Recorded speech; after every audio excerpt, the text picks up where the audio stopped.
que va a empezar con su parte.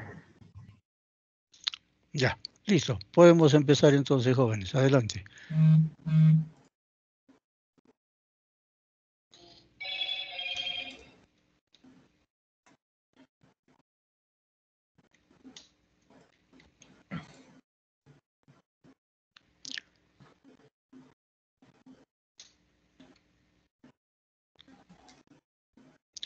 Bien, mientras van organizando la exposición, vamos a hacer una pequeña motivación, lógicamente. La imagen que allí representan acerca del lavado de manos es uno de los pasos más importantes en lo que significa el procedimiento quirúrgico y dentro de lo que significa lo que es la asepsia, antisepsia, básicamente, ¿no? Como ustedes habrán escuchado cuando hicimos historia de la cirugía, antiguamente pues no se hacía el lavado de manos, ni se utilizaban guantes de caucho protectores para las cirugías. Básicamente todo eso fue cambiando poco a poco hasta que hemos llegado a este momento, lógicamente. No sabemos si es lo máximo, pero por lo menos se pretende avanzar en lo que es los mejores principios, ¿no? Ahora ya tenemos amplios conocimientos, lógicamente, entre lo que es la patología y la fisiopatología de las enfermedades, sobre todo de tipo quirúrgico, y todo lo que vamos a escuchar ahora acerca de asepsia, antisepsia, esterilización, centro quirúrgico, lo que es el lavado de manos, antibiótico profilaxia, etcétera, son principios que debemos aplicarlos en toda nuestra práctica médica y quirúrgica también. Muy bien. Pueden empezar, jóvenes.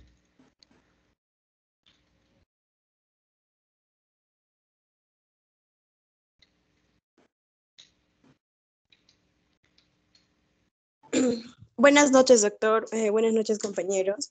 Yo les vamos a hablar del tema de lo que es asepsia. Y bueno, sabemos que la asepsia consiste en conservar lo que es la esterilidad en todo momento, tanto del material de curación y los bienes que se usa en el procedimiento. También sabemos que es una técnica empleada para reducir el número de microorganismos. Sabemos que también la asepsia y la antisepsia deben ser del dominio del estudiante de medicina y todo aquel médico que realice procedimientos invasivos.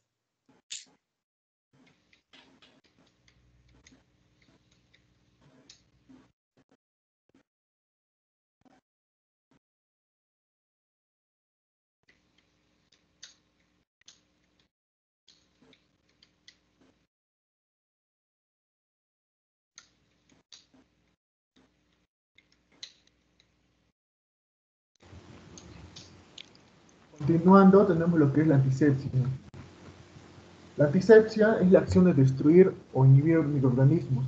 Estos pueden ser agentes infecciosos o patógenos que existen en el tejido vivo. Como se dijo también, bueno, esta antisepsia viene de raíces griegas. Anti, que significa contra, y sepsis, que significa deterioro o putrefacción. Ahora tenemos que los procedimientos usados para la antisepsia son, por ejemplo, técnicas de aislamiento, ya sea también el uso de indumentarias adecuadas, las técnicas de flujo laminar y de usos de productos antisépticos. La antisepsia es muy importante porque cuando el tejido vivo o la piel se rompe por medio ya sea de un rasguño o una quemadura, por ejemplo, pues la rotura permite el crecimiento de microorganismos indigerida. Y estos microorganismos que están presentes en una piel saludable, ya sean bacterias, virus y hongos, se reproducen rápidamente en esta situación. Siguiente, por favor.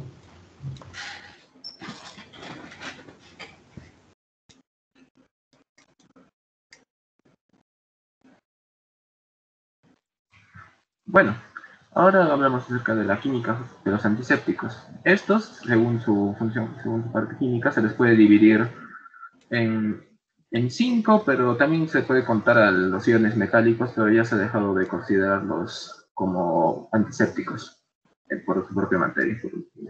Tenemos a los compuestos alcohólicos, a los biguanidas, a los compuestos halogenados, a los oxidantes, a los iones metálicos y a los compuestos de amonio cuaternario. En los compuestos alcohólicos tenemos al etanol y al isopropanol. El alcohol más usado, el de 96, no es apto para el consumo humano.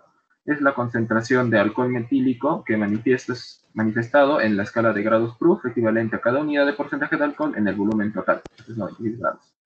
Los alcoholes, hablando de manera química, son moléculas polares debido a la presencia del grupo hidroxilo, que tienen la capacidad de formar puentes de hidrógeno intermoleculares y ser solubles al agua. Son económicos, útiles y baratos, porque justamente son uno de los principales antisépticos de este tópico. Ahí tenemos a los biguanidas, como la clorhexidina.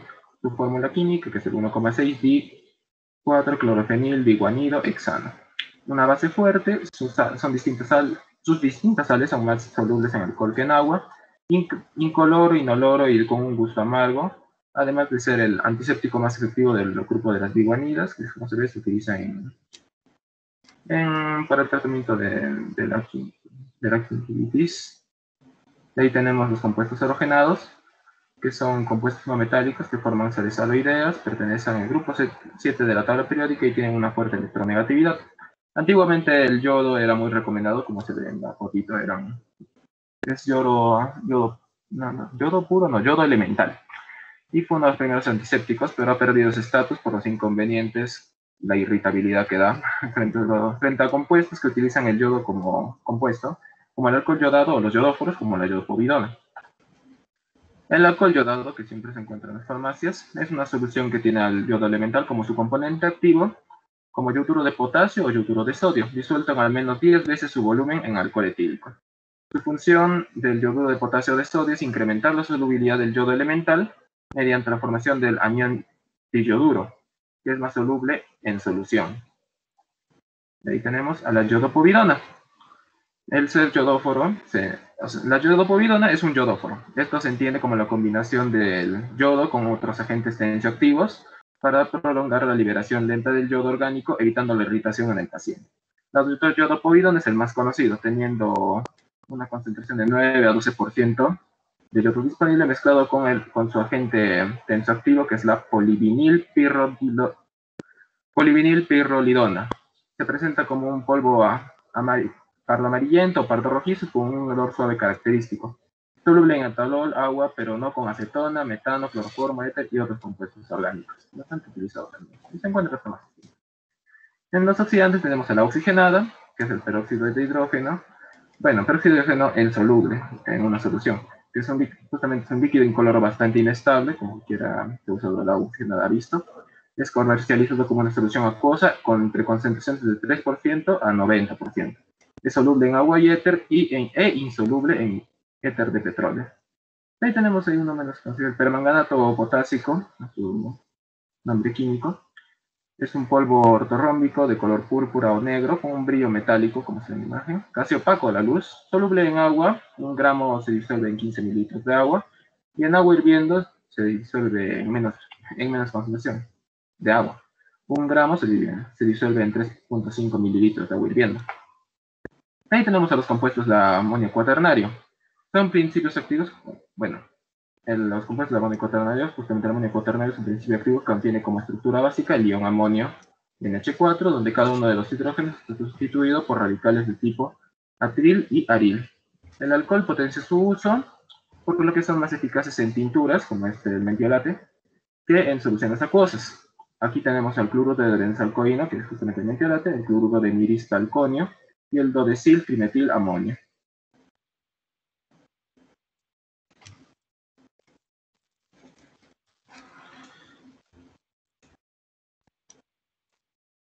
Bueno, ahora tenemos el mecanismo de acción de estos diversos compuestos. En los alcoholes tenemos, por ejemplo, estos actúan destruyendo la membrana celular y desnaturalizando las proteínas. La eficacia de estos está basada principalmente en la presencia de agua.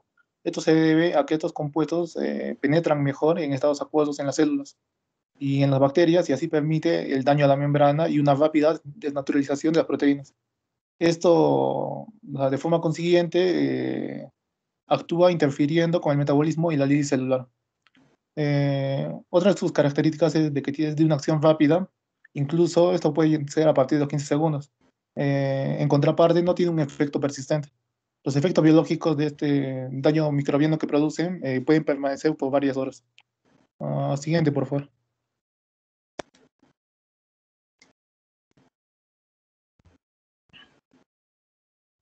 Ya, bueno, ahora vamos con con las biguanidas. Estos tienen como principios, son principios activos que poseen un amplio espectro de actividad antibacteriana, pero o sea, su acción más conocida es como fungicida y mucho, tienen una acción limitada como fungicidas y virucidas. Lo que hacen es estabilizar y penetrar las membranas de las células bacterianas. Estos inhiben la utilización de oxígeno. A bajas concentraciones se les puede considerar como un bacteriostáticos y en contraparte, en altas concentraciones tienen una acción bactericida. Son de amplio espectro y, como mencionamos antes, su acción fungicida y virucida es limitada. El principal exponente de de la biguanidas es la clorhexidina. Este constituye uno de los tres antisépticos quirúrgicos más importantes y es el antiséptico bucal que más se usa actualmente. Esto es particularmente debido a la eficacia y el amplio espectro de actividad que presenta. Y aparte que tiene una buena sustantibilidad para la piel y tiene una baja irritación. Siguiente, por favor.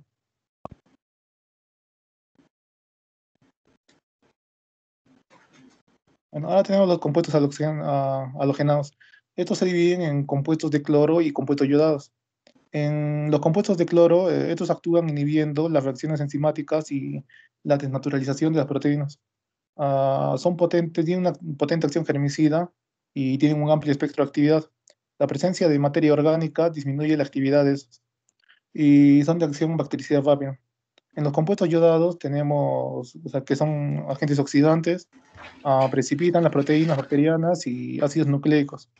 Lo que hacen es alterar las membranas celulares al unirse a los enlaces carbono-carbono de los ácidos grasos.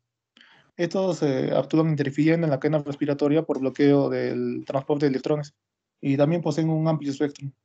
Siguiente, por favor.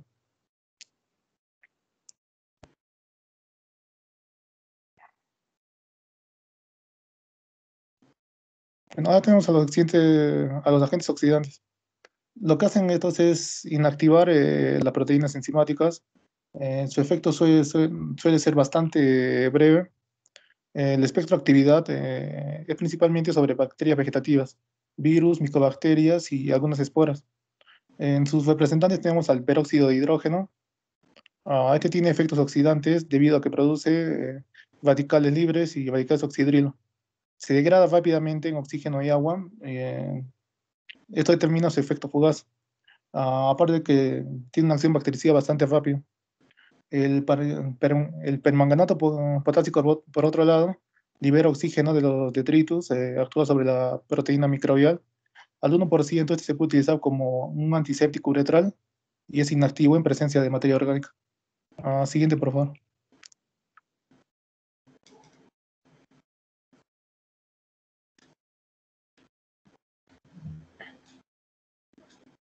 Bueno, ya tenemos a los compuestos de amonio cuaternario. El mecanismo de acción de estos es la lesión de la membrana celular. Estos compuestos de amonio son el cloruro de benzalconio, el cloruro de acetilpiridino y etilbencetonio. Tienen como principios activos en su estructura básica al ion amonio NH4. Ah, lo que hacen es desorganizar la disposición de las proteínas y los fosfolípidos. Esto lo que hace es liberar metabolitos desde la célula, lo cual interfiere con el metabolismo energético y el transporte activo. Eh, los derivados del amonio cuaternario, o sea, son agentes activos catiónicos potentes. Tienen una actividad desinfectantes, eh, son activos para eliminar bacterias gram positivas y gram negativas, aunque las bacterias gram negativas son de menor grado. Ellos también son bactericidas, fungicidas y virucidas, pero tienen preferencia sobre los virus lipofílicos por encima de los hidrófilos. Lo que no tienen es acción, por ejemplo, sobre las micobacterias y tampoco son esporicidas. Eh, Tienen actividad tanto en medios ácidos como medios alcalinos, pero en medios alcalinos tienen una actividad mucho más alta. De los derivados que tenemos del amonio cuaternario, por ejemplo, el cloruro de benzalconio, este fue el primer compuesto que fue introducido en el mercado. Tiene una buena actividad, una amplia actividad bactericida frente a gram positivos, y a diferencia de gram negativos. La actividad es especialmente en pseudomonas. También presenta este grupo una actividad fungicida y virucida sobre los virus que presentan envoltura. Y bueno, de los compuestos de amonio cuaternario que son de segunda generación, entre estos tenemos el cloruro de tilbencilo, de tercera generación, que debería ser el cloruro de dodecyl dimetilamonio. Y estos tienen una característica que presentan o permanecen más tiempo activos en presencia de agua dura. Siguiente.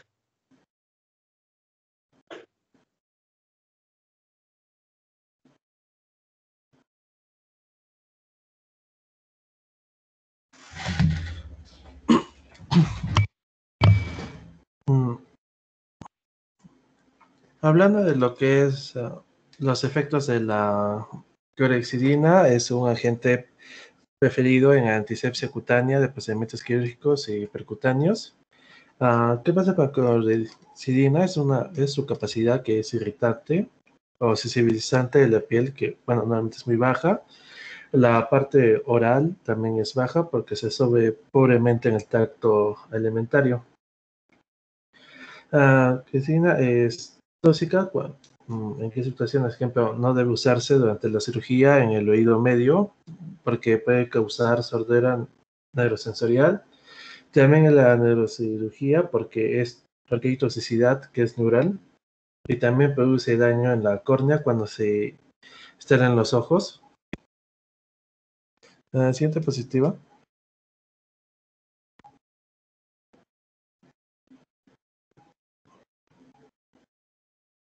Mm, Siguiente diapositiva, por favor.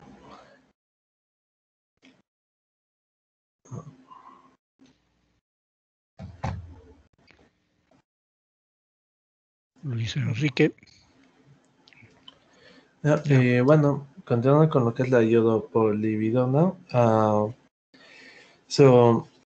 una buena solución al 2%. ¿Qué es lo que es frecuente? Son la irritación local, prurito, quemazón, dermatitis de contacto. Es muy poco frecuente la acidosis metabólica y cosas raras que se pueden encontrar: es neutropenia, convulsiones, hipotiroidismo, por la toxicidad por yodo.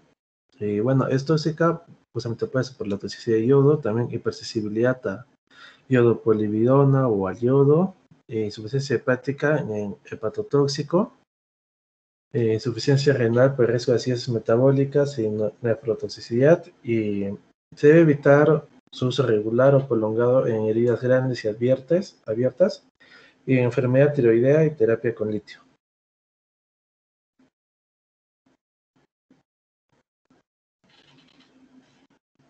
Gracias.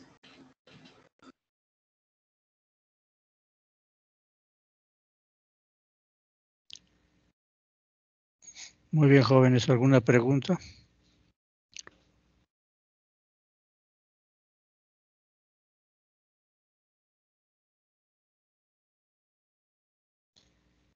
Ninguna, doctor. Ninguna. Muy bien. Bien.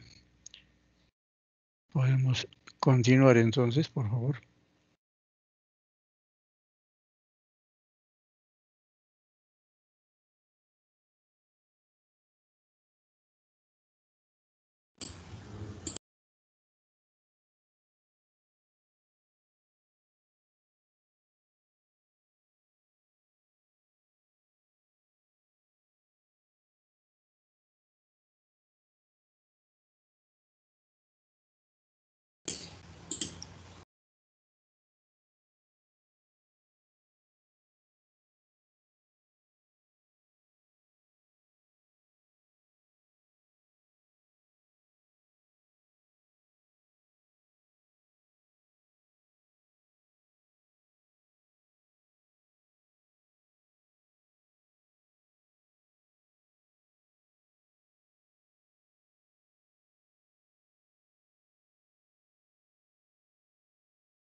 Bien, mientras van preparando la siguiente exposición, podemos comentar que en lo que es la práctica de centro quirúrgico, como también en lo que es emergencia o en nuestros servicios de cirugía, tenemos nuestro carrito de curaciones con todos los elementos que ustedes han mencionado, ¿no?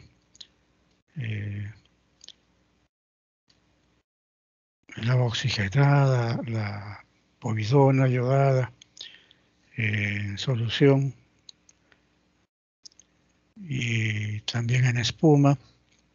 También tenemos el alcohol puro, el alcohol yodado, la clorhexidina, que la estamos utilizando bastante también, que como han escuchado también se pueden utilizar para enjuagues bucales.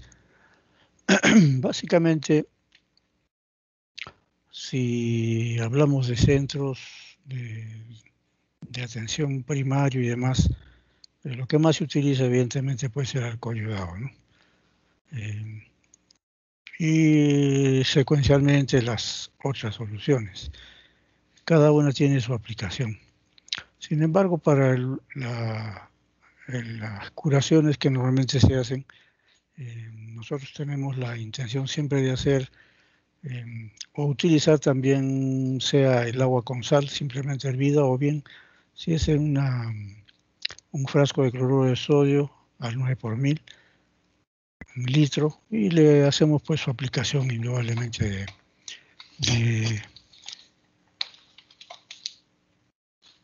en las heridas diferentes, y luego hacemos las curaciones ya.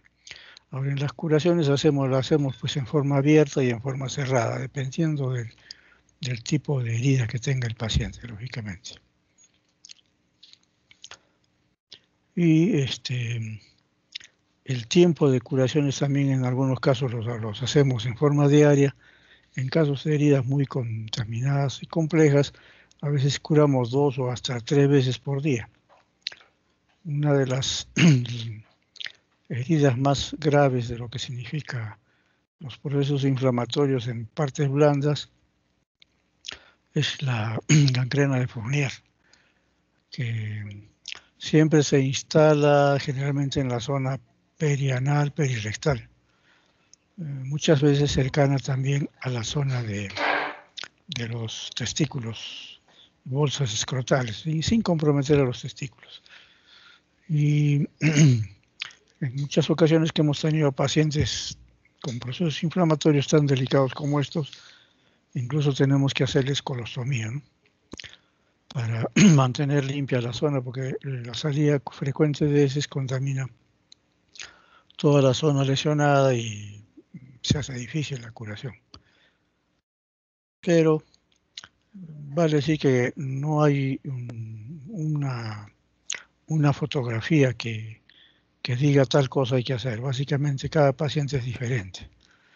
En nuestro caso hemos tenido pacientes que los hemos curado simplemente con cloruro de sodio y punto, sin utilizar ninguna otra sustancia, ¿no? Casos extremos han sido pues ya con otros tipos de antisépticos. Bien, sobre manejo de heridas pues ya seguramente ya también hemos hecho en lo que significa la práctica. Muy bien, ya está puesta la diapositiva de esterilización. ¿Quiénes exponen? Adelante. La diapositiva. El dispositivo de esterilización. Adelante, muchachos, pueden empezar. Gracias, doctor. Buenas tardes, doctor. Yo voy a hablar sobre lo que vienen haciendo las definiciones de esterilización. Así, la esterilización, de latín sterilis, o incapaz de reproducir, ese término que también se utiliza, por ejemplo, en la veterinaria para hablar de evitar la reproducción no animal. En este caso, en el contexto médico y quirúrgico, hablaremos del proceso mediante el cual se alcanza la muerte de todas las formas de vida microbiana. En este proceso, todas las células vivas y esporas viables, sea de bacterias o hongos o virus o viroides, son destruidos y eliminados de un objeto o hábitat. Y así este objeto es libre de cualquier forma de vida y se dice que es estéril.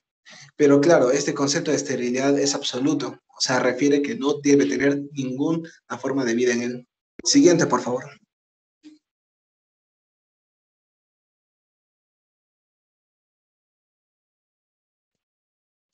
Ahora, en cuanto a la esterilización, en la normativa refiere que todo artículo crítico debe ser sometido a algún método de esterilización de acuerdo a su compatibilidad. Así, otra definición de esterilización que tenemos es que este es un proceso por el cual se logra la eliminación de todo microorganismo, y incluyendo las esporas bacterianas, es decir, el estado vegetativo de las bacterias, que algunas bacterias pueden ser capaces de adquirir, y este puede obtenerse a través de una diversidad de métodos. Esta tiene que ser aplicada a instrumentos o artículos clasificados como críticos. La destrucción de toda forma de vida microscópica, incluidos virus y esporas. Y así, la esterilidad en términos probabilísticos es la probabilidad de que una unidad de producto esté contaminada es aceptablemente remota. Y así se considera que un producto es estéril cuando la probabilidad de que un microorganismo esté presente en forma activa o latente es igual o menor a 1 en 1.000.000. Y este se le llama el coeficiente de seguridad de esterilidad. Siguiente, por favor.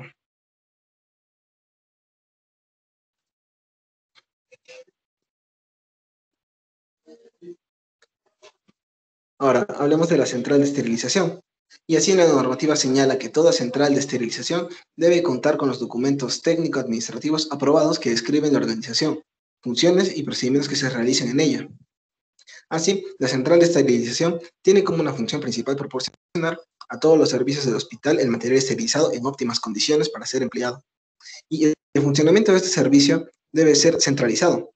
Así, en los últimos 10 años se ha ido incrementando la tendencia de este modelo que ha permitido corregir las desventajas del descentralizado, ya que al contar con personal calificado específico que realiza la totalidad del proceso de esterilización en una única instalación, se logra la optimización de recursos, tanto humanos como materiales, permitiendo así un control de calidad exhaustivo de la totalidad del proceso. Así, este es un servicio de este tipo. Todas las etapas del proceso de elaboración de productos estériles se desarrollan en un único punto que reúne todos los equipos y el personal necesarios. Siguiente, por favor.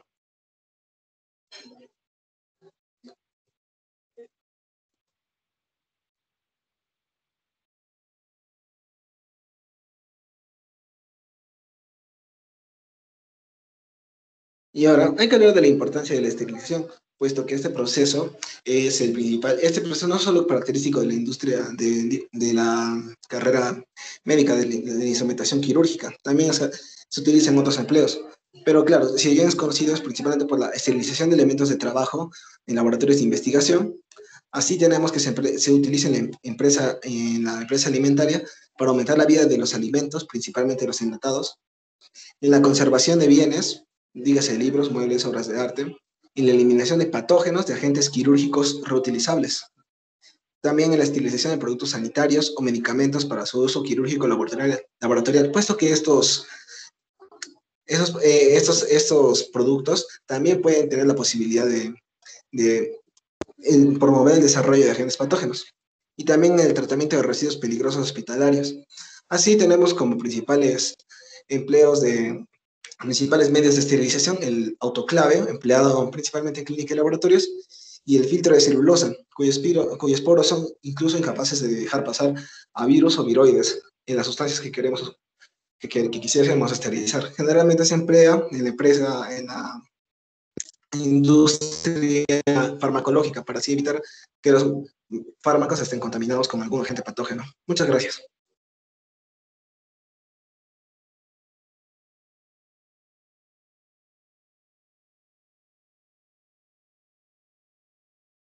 Ya en cuanto a métodos de esterilización, siguiente.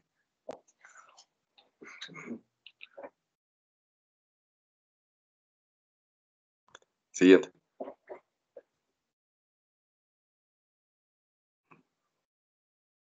Siguiente, por favor. Ya vamos a empezar describiendo los métodos antiguos.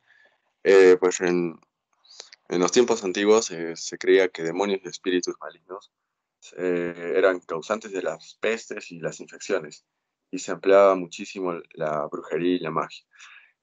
Aproximadamente entre 3.000 años antes de Cristo, el uso de antisépticos como el tono o el alquitrán, resinas y compuestos aromáticos se emplearon ampliamente por los egipcios y, y bueno, ellos los conocemos también porque hicieron de esa técnica algo muy, muy destacado. Y bueno, sí, en cuanto a lo siguiente, eh, también le dieron un gran valor al antiséptico, a lo que es la sequedad, resultante de la mezcla que de algunos productos químicos como el nitro y la sal común llegaron a ser muy hábiles en esto de los egipcios. En el 1450 a.C., más o menos por la época de Moisés, fue la primera registrada para prescribir un sistema de purificación por el fuego, y en la misma Biblia encontramos evidencia de que se desarrolló un sistema de purificación de áreas infectadas. En el 550 a.C., los hombres de infantería griegos luchaban desnudos, ya que sabían, sin saber realmente el por qué, que si se les incrustaba una pieza de ropa en las heridas, iba a ser más probable una infección. De ahí los vapores de los productos químicos que queman también fueron utilizados por los antiguos para desodorizar y desinfectar. Acá se le da mucha importancia, acá se le dio mucha importancia a los principios de contenido de azufre. En la época de Hipócrates, él fue el primero en separar la medicina de la filosofía y refutó tajantemente la idea de que la enfermedad era un castigo por algún pecado, y también abogó por la irrigación de las heridas con vino o agua hervida. Y este es un importantísimo presente de la asepsia. En la época de Galeno, él empleó instrumentos duros para el cuidado de los gladiadores romanos heridos. Y bueno, los escritos de él y de Hipócrates fueron pilares de la medicina durante muchos siglos. De ahí seguimos con la Edad Media. Esta fue una época muerta para el desarrollo de la esterilización. Europa estaba sumida en la peste, y se hicieron muchos intentos de desinfectar hospitales y casas infectadas por medio de soluciones de limpieza, aireación, humo quemado humo de la quema de paja, vapores de vinagre, vapores de azufre, antimonio, arsénico. De ahí sigue la época del Renacimiento, donde Denis Papin, un físico francés, inventó el digestor, que es una olla a presión de trabajo mediante un sello hermético. Este sello atrapaba el aire dentro de la olla y obviamente calentaba, y a medida que el aire se calentaba se expandía, y como no podía escapar, pues obviamente aumentaba la presión. Y más adelante también Anthony van Leeuwenhoek, neerlandés, desarrolló el microscopio y probó la existencia de microorganismos. Y de ahí también el doctor Johann Julius Walbaum formó un guante de los intestinos de oveja y los utilizó para entregar bebés. Y este es el primer precedente del empleo de guantes. Y ya entrando más en la era moderna, se reconoce la importancia del lavado de manos, así como se determina la transmisión de enfermedades por gérmenes, y se desarrollan técnicas más sofisticadas de desinfección mediante autoclaves y esterilizadores, que voy a describir a continuación. Y bueno, primero se encuentran los métodos de esterilización físicos o de alta temperatura. La esterilización por el calor seco. En cuanto a esto, todo material resistente al calor e incompatible con la humedad debe ser esterilizado por seco. Este sistema elimina microorganismos por coagulación de las proteínas de los microorganismos. Su efectividad depende de la difusión del calor, la cantidad de calor disponible y los niveles de pérdida de calor. Para ello se emplean estufas. De ahí tenemos la esterilización de vapor, que es compatible con la humedad, y todo elemento que es compatible con la humedad debe ser autoclavado. Entonces, el mecanismo de acción del calor húmedo es por desnaturalización de las proteínas. La autoclave tiene la ventaja de producir un elevamiento de temperaturas de forma rápida en cortos tiempos de esterilización, y de no dejar residuos tóxicos en el material. La eficiencia del vapor como agente esterilizante depende de la humedad, el calor, la penetración, la mezcla de vapor y aire puro. Para ello se emplean autoclaves y esterilizadores de prevacío. De ahí tenemos las técnicas de baja temperatura.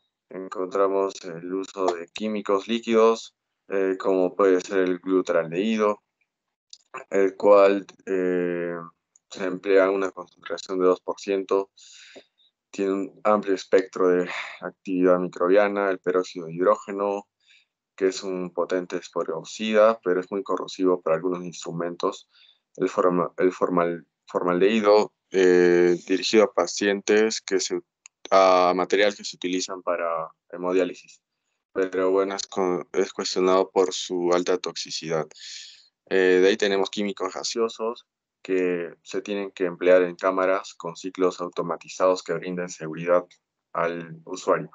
Encontramos el peróxido de etileno, el gas de vapor de formaldehído, el vapor de peróxido de hidrógeno, y por último tenemos los químicos plasma, en el cual se emplea el plasma de peróxido de hidrógeno, por ejemplo.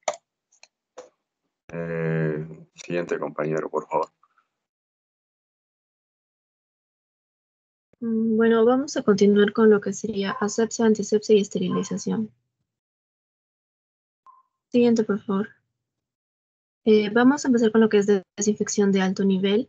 En la definición vamos a tener que primero ver lo que son los niveles de desinfección. Vamos a tener 3, los que van a ser los de bajo nivel de infección, desinfección de nivel medio y de intermedio, y el desinfección de alto nivel, que va a ser realizada con los agentes químicos líquidos que eliminan varios microorganismos. Este va a ser un proceso físico o químico y se va a lograr eliminar los microorganismos de formas vegetativas en objetos inanimados, sin asegurar la eliminación de las esporas bacterianas. Esto es importante ya que luego lo vamos a mencionar en diferentes tipos de instrumentos. Esto va a ser mediante la inmersión total de un artículo en un germicida químico durante un tiempo definido, dependiendo de cada sustancia. Hay algunas sustancias que podemos mencionar como el glutaraldehído y el ortoptaldehído, que son los más usados.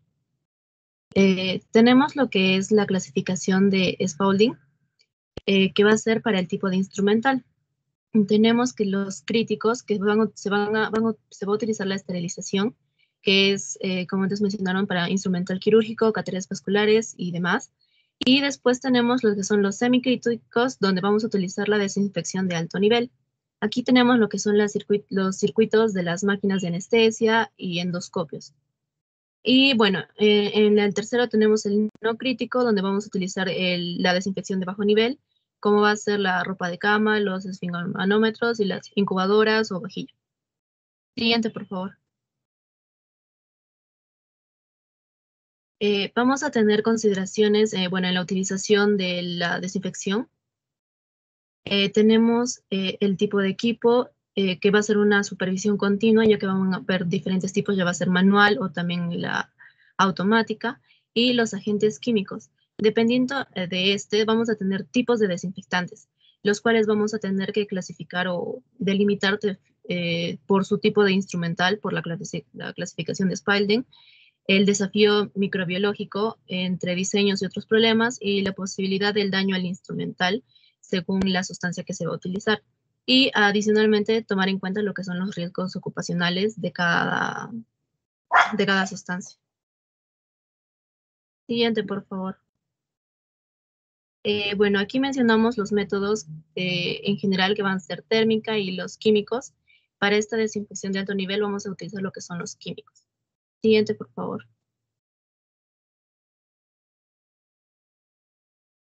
En desinfectantes vamos a tener y sus características. Entre los principales vamos a tener según la FDA, va a establecer la concentración del ingrediente activo, el tiempo de contacto, la temperatura y el número máximo de recursos. En general, estos desinfectantes van a tener amplio espectro, va a tener estabilidad, compatibilidad, actividad y concentración medible, rapidez de acción, vida media prolongada, una ausencia de olor, va a ser degradable, con baja toxicidad y buena relación costo-efectividad. Siendo específicos, tenemos aquí unos ejemplos donde podemos ver el peróxido de hidrógeno, al 7.5%.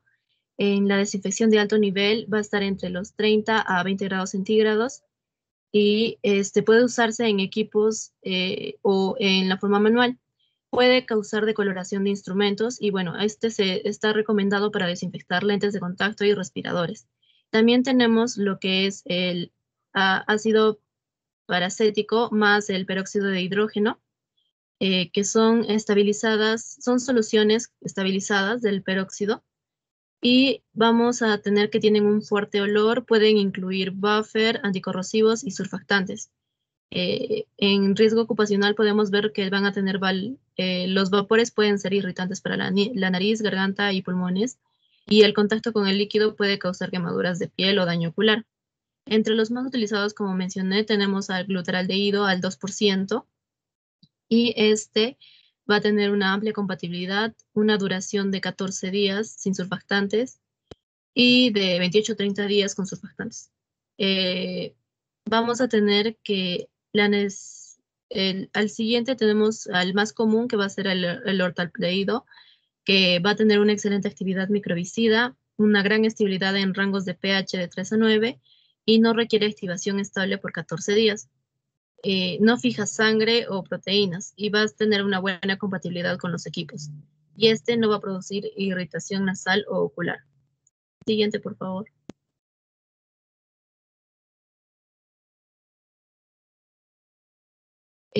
Vamos a tener aquí mencionando los riesgos ocupacionales, específicamente con el uso del glutaraldehído, que como podemos ver va a ser sangrado, la irritación, como mencioné, de las fosas nasales, pulmones, y también puede causar algunas erupciones en la piel si se llega a tocar.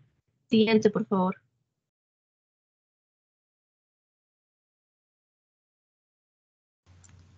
Ok, continuando con lo que es la desinfección de alto nivel, yo les voy a hablar sobre lo que son los responsables y las funciones específicas que cumplen. Principalmente se van a encargar de lo que es la aplicación, ejecución y monitoreo de esta técnica de desinfección de alto nivel, teniendo como funciones específicas según los responsables, por ejemplo, en el caso de la enfermera jefa, la elaboración, difusión y actualización del procedimiento que se emplea para realizar esta desinfección de alto nivel. También se va a encargar de la supervisión periódica de todos los procedimientos relacionados tanto al DAN automático como al manual.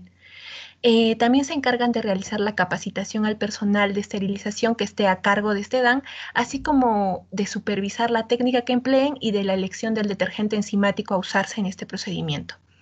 También son las encargadas de reportar a la unidad de equipos médicos si hay alguna necesidad de reparación o mantenimiento en lo que son las lavadoras que se emplean para esta desinfección de alto nivel. En caso de la enfermera encargada de las unidades clínicas, vamos a ver que estas colaboran en lo que es la elaboración y actualización del procedimiento con la enfermera en jefe. También se van a encargar de lo que es la supervisión y el cumplimiento del protocolo, de lo que es el proceso previo al DAN, que es el retiro de materia orgánica. Y además tienen que asegurarse de cumplir con las condiciones de almacenamiento de los equipos sometidos al DAN. En caso de los técnicos paramédicos y auxiliares de enfermería que están encargados de llevar este proceso de desinfección de alto nivel, se encargan de que el cumplimiento del protocolo del DAN se dé como debe de ser y además de la medición de activación del desinfectante o detergente enzimático que se esté utilizando, además de llevar el registro de este. También se encargan de informar sobre cualquier problema relacionado con el procedimiento que puede verse visto en las lavadoras o relacionado con la técnica, ¿no? En cuanto a los técnicos paramédicos y auxiliares de enfermería, ellos se van a encargar de que que se dé el cumplimiento del protocolo, también previo del retiro de materia orgánica, y de registrar la fecha en la que se ha realizado este proceso de los equipos que se encuentren almacenados. Siguiente diapositiva, por favor.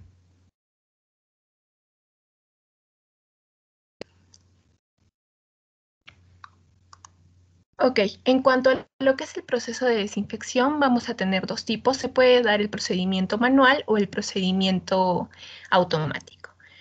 En primer lugar, hay que señalar los materiales necesarios. Vamos a necesitar lo que es el equipo de protección personal, guantes, mascarillas, etc. También la lavadora Dan, agua tibia, detergente enzimático, contenedores, guantes estériles, jeringa, alcohol, campos estériles para el secado, agua destilada, filtros bacterianos, el desinfectante de alto nivel y también un kit de determinación de reactivos. En cuanto al proceso manual y automático, tienen en común que antes de realizar estos dos tipos de procedimientos, previamente hay que realizar una limpieza de la materia orgánica, ya que la presencia de materia orgánica como suero, sangre o pus, otras sustancias orgánicas pueden inactivar la acción de los desinfectantes, comprometiendo la efectividad de todo este proceso. Entonces, en cuanto al procedimiento manual, que es el que vemos en la diapositiva, como ya señalamos, para iniciarlo, el equipo que vamos a someter a la desinfección debe estar libre de materia orgánica, habiendo sido enjuagado y secado correctamente. El DAN que vamos a realizar debe estar aprobado por el Comité de Control y Prevención de Infecciones, por lo que principalmente la solución que vamos a utilizar debe estar vigente.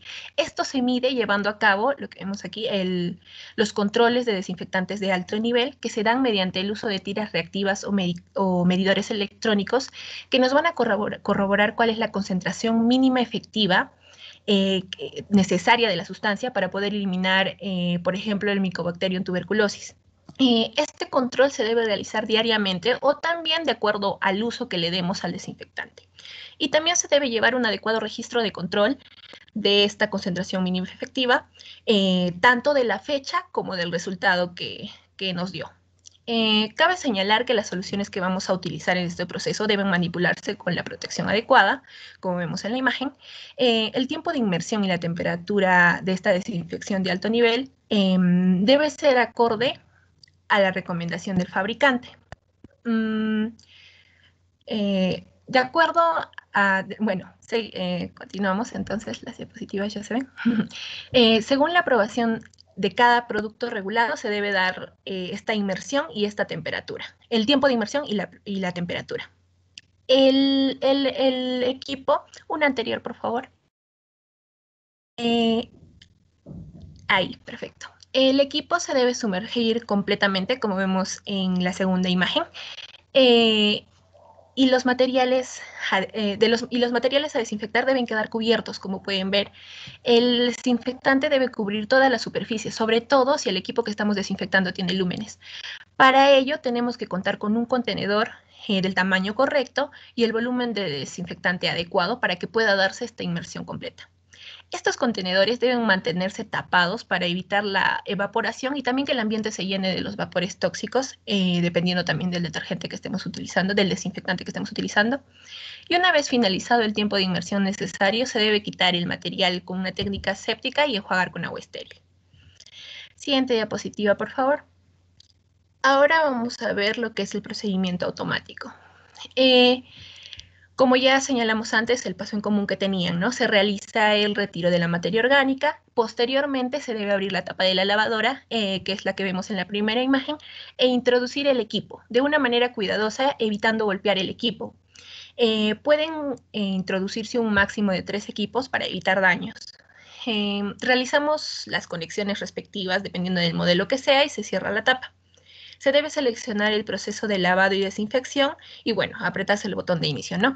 Este proceso de lavado y desinfección va a contar de 5 procesos. En un lavado, un enjuague, la desinfección, de nuevo un enjuague y un segundo lavado, y posteriormente un secado con aire. El proceso dura aproximadamente 27 minutos y una vez terminado, dependiendo el equipo o la lavadora que tengamos, vamos a ver una letra F o que se encienda un LED rojo en ella que nos indica que ya podemos abrir la tapa para poder retirar nuestro equipo, ¿no? Se desconecta el equipo. Antes de retirarlo, debemos esperar si tiene alguna cantidad de agua residual a que ésta escurra. Y después se coloca el equipo para su secado externo. Se retira para su secado externo con una técnica que debe ser aséptica y, bueno, la hacemos manualmente, ¿no?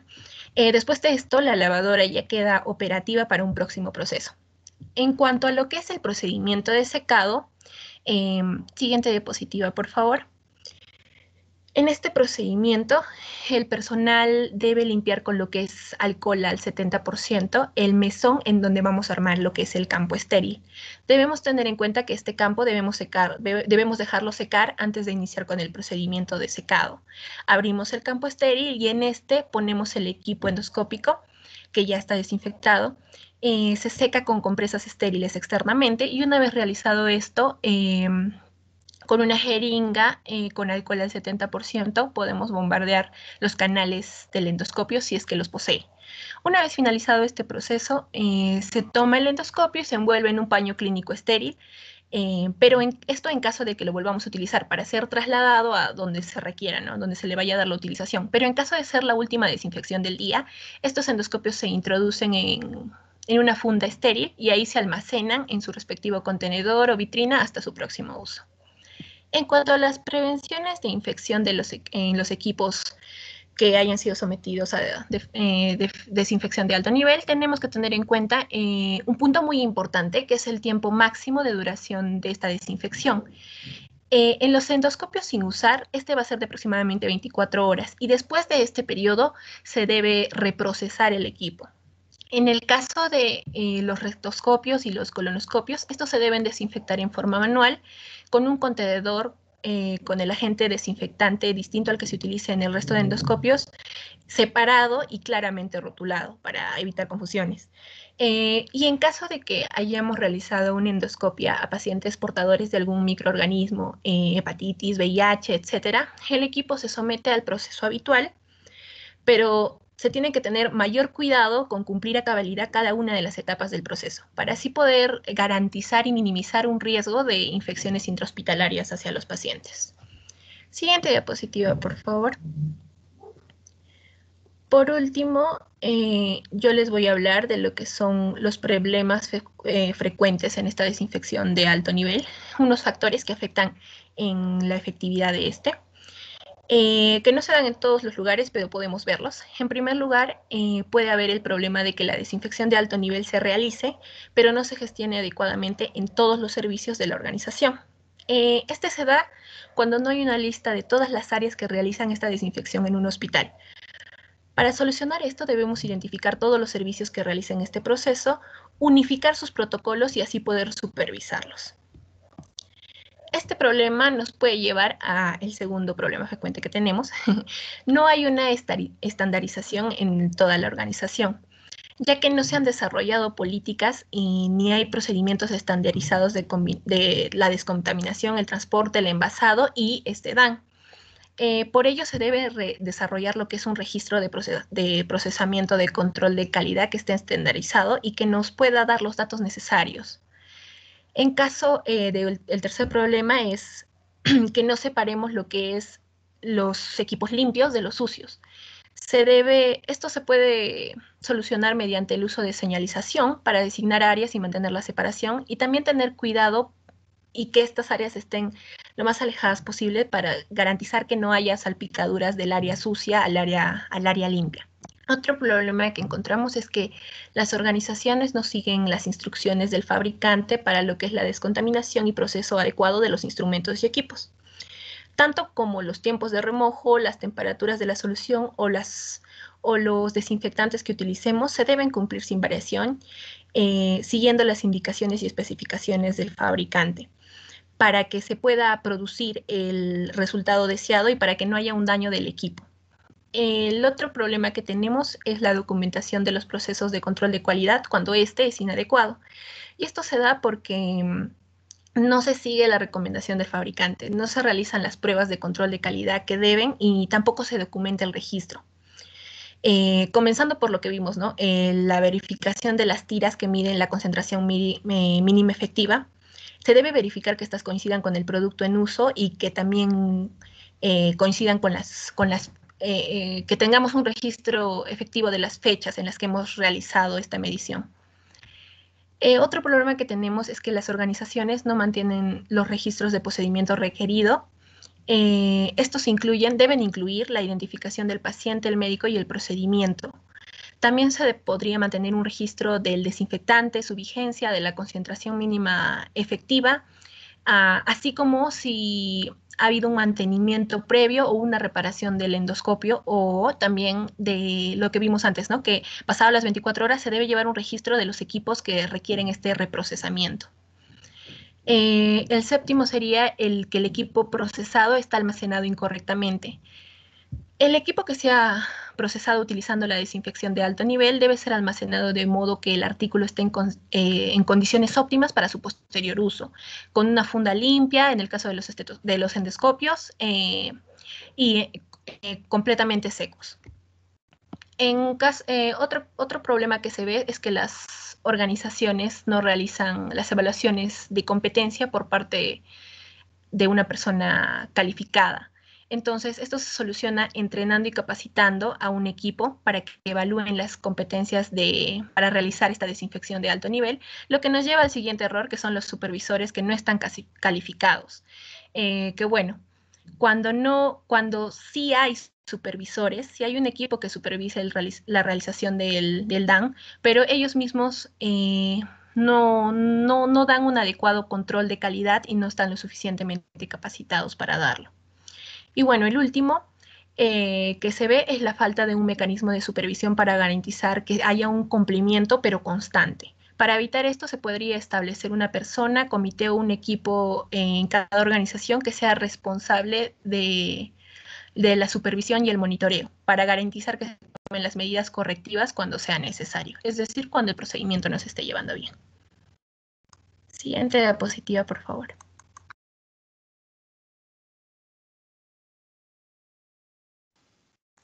Ya, como siguiente tema vamos a hablar de la descripción del centro quirúrgico. Primeramente, la definición del centro quirúrgico es el conjunto de ambientes o unidad operativa compleja donde convergen las acciones quirúrgicas programadas y de emergencia de varios centros, servicios del hospital. Esta tiene que funcionar las 24 horas del día, absorbe un alto porcentaje de personal y también un alto presupuesto. Entre las funciones tenemos que proporciona facilidades necesarias para que se efectúen procedimientos quirúrgicos de forma eficaz, eficiente y en condiciones de máxima seguridad respecto a contaminantes. También presta atención de enfermería de calidad a los pacientes que están sometidos a intervención quirúrgica. También reúne en un área física todos los elementos humanos y materiales necesarios para desarrollar la actividad quirúrgica. Y por último, también desarrollar las funciones sustantivas de docencia e investigación. Siguiente, por favor.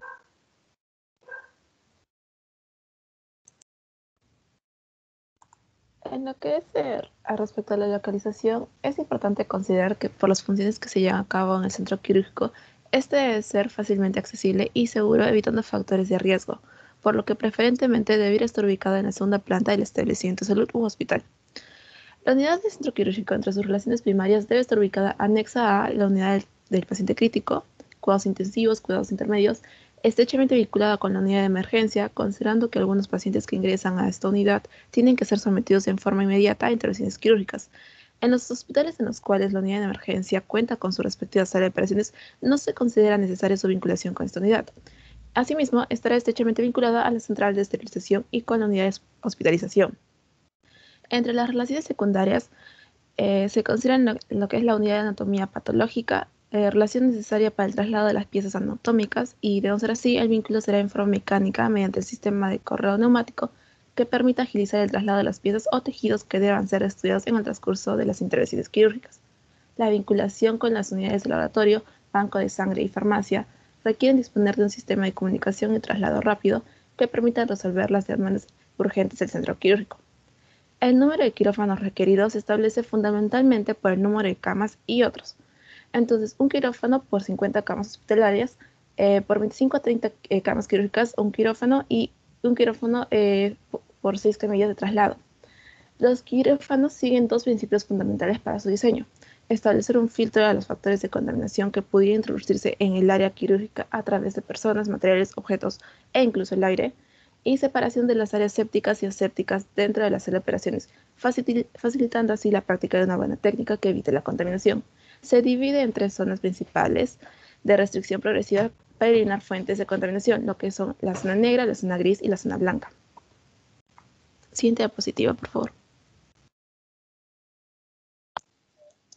Ya, entonces en esta imagen, este esquema, podemos ver cómo se representa por colores las áreas quirúrgicas. Como explicó mi compañera, tenemos las tres zonas importantes, que serían la zona negra, la zona gris y la zona blanca, que cada una tiene restricciones correspondientes. Siguiente diapositiva, por favor. Primeramente, la zona negra o no restringida es aquella en donde circulan pacientes, personas y personal de salud en condiciones sépticas normales. Es importante aquí que el personal de salud esté circulando portando la bata o uniforme clínico. En ella vamos a encontrar primeramente el hall de ingreso, que es el lugar donde van a circular los pacientes en camillas o camas. También el personal que labora en la unidad o las personas que trasladan suministros o evacúan materiales usados o de desechos. También el personal de mantenimiento y también los equipos. También encontramos las áreas administrativas, que serían la secretaría, que es aquella que se dedica al manejo administrativo, de recepción y despacho de información. Otra sería la oficina de enfermería, de la enfermera coordinadora. También estaría la oficina del médico en jefe. También con la oficina de control de operaciones. También tendríamos a la sala de reuniones. Baños personales, la sala de espera de familiares, que obviamente es la que está destinada a los familiares del paciente, para que se encuentra en la intervención quirúrgica. También un baño para los propios familiares. Y el cuarto de limpieza y depósito de artículos de aseo. Es importante saber que la comunicación del área gris del área negra con el área gris se hace a través de las trampas de botas para el personal y también de trampas de camillas para el caso de los pacientes. Siguiente, por favor. Entonces, ahora tenemos lo que es la zona gris o semi-restringida. Es el segmento del centro quirúrgico intermedio entre el hall de acceso y la sala de operaciones. Es la zona de uso exclusivo para la realización de los procedimientos pre- y postoperatorios. Requiere de condiciones de limpieza que eliminen posibilidades de infecciones. Por consiguiente, solo se permite la circulación de los pacientes en camilla o silla de ruedas y del personal que realizará las labores asistenciales.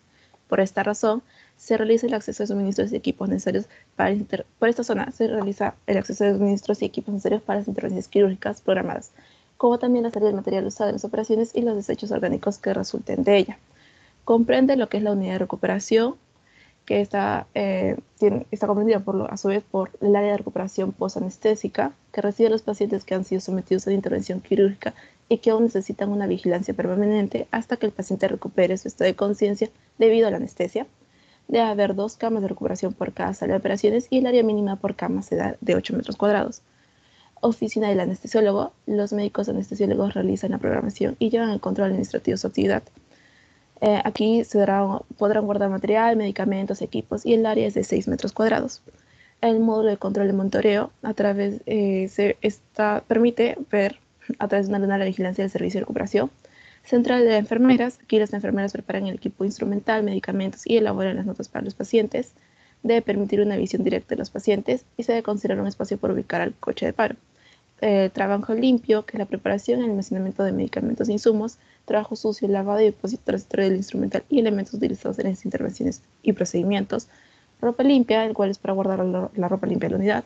Ambiente de aseo clínico, comprende el cuarto séptico, lavachatas, depósito de ropa sucia y desechos sólidos. Almacén de equipos que están de disposición transitoria, como los biombos, bombas de fusión, coche de curaciones, balones de oxígeno, entre otros, y baños del personal. Luego tenemos lo que es el área de vestuario y aseo, que está comprendido por el almacenamiento de ropa quirúrgica, vestuarios médicos y de personal, que son exclusivos para el cambio de la ropa quirúrgica. Su ubicación será el lugar más cercano a la zona restringida. El ambiente de aseo de la sala de operaciones, que es el depósito del carro portamateriales de limpieza, exclusivo para limpieza de las áreas de operaciones al término de cada intervención quirúrgica. Se debe disponer de la instalación de la refrigeración para guardar transitoriamente las piezas anatómicas. Estacionamiento de camillas y el transfer, el cual es el espacio de transición donde se efectúa el cambio de camilla para el acceso del paciente del área semi-restringida a la restringida y viceversa.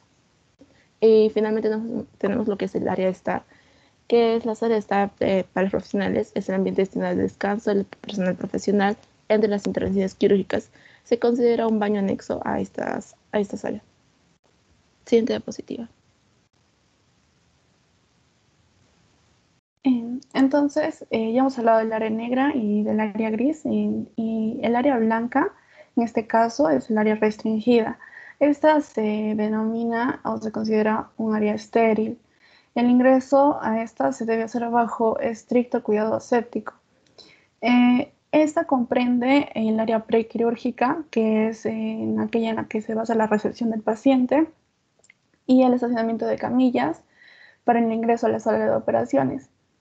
Como hemos hablado, tiene que haber una cantidad de camillas por el número de sala de operaciones. Aquí vamos a encontrar también la inducción, el área de inducción en la anestesia y el almacén de anestésicos. También vamos a encontrar el almacén de equipos que se usen en los actos quirúrgicos, y también vamos a encontrar el almacén de insumos y de material estéril. En el caso del área quirúrgica, vamos a encontrar el lavado de los cirujanos, lavamanos de los cirujanos, que esta tiene que estar anexa a la sala de operaciones. Por lo tanto, el número de estos lavados tiene que depender del número de salas de operaciones. También están las salas de operaciones propiamente dichas, que son los ambientes en los que se van a realizar los procedimientos quirúrgicos. Estas tienen que ser en condiciones de máxima seguridad en relación a contaminantes. Dependiendo del tipo de cirugía a realizarse, va a variar el tipo de equipamiento, el personal en variedad y número. Eso también es importante, el tamaño de esta sala de operaciones en caso de hospitales docentes. Y esto va a variar de acuerdo a sea cirugía general, cirugías ambulatorias, cirugías oftalmológicas, cirugías traumatológicas, cardiovasculares y las ginecológicas y obstétricas. Por ella, en esta área, la área blanca, es importante seguir unas reglas importantes como es el porte del uniforme quirúrgico, el uso obligatorio de mascarilla, el aseo personal escrupuloso, la gente tiene que mantener las uñas cortas, limpias y sin esmalte. No se puede usar ningún tipo de postizo, como sean uñas, pestañas, pelucas. No se puede usar joyerías. Se tiene que evitar el uso de adornos del cabello. Y es importante que las personas que transitan en el área blanca tienen que ir en una misma dirección.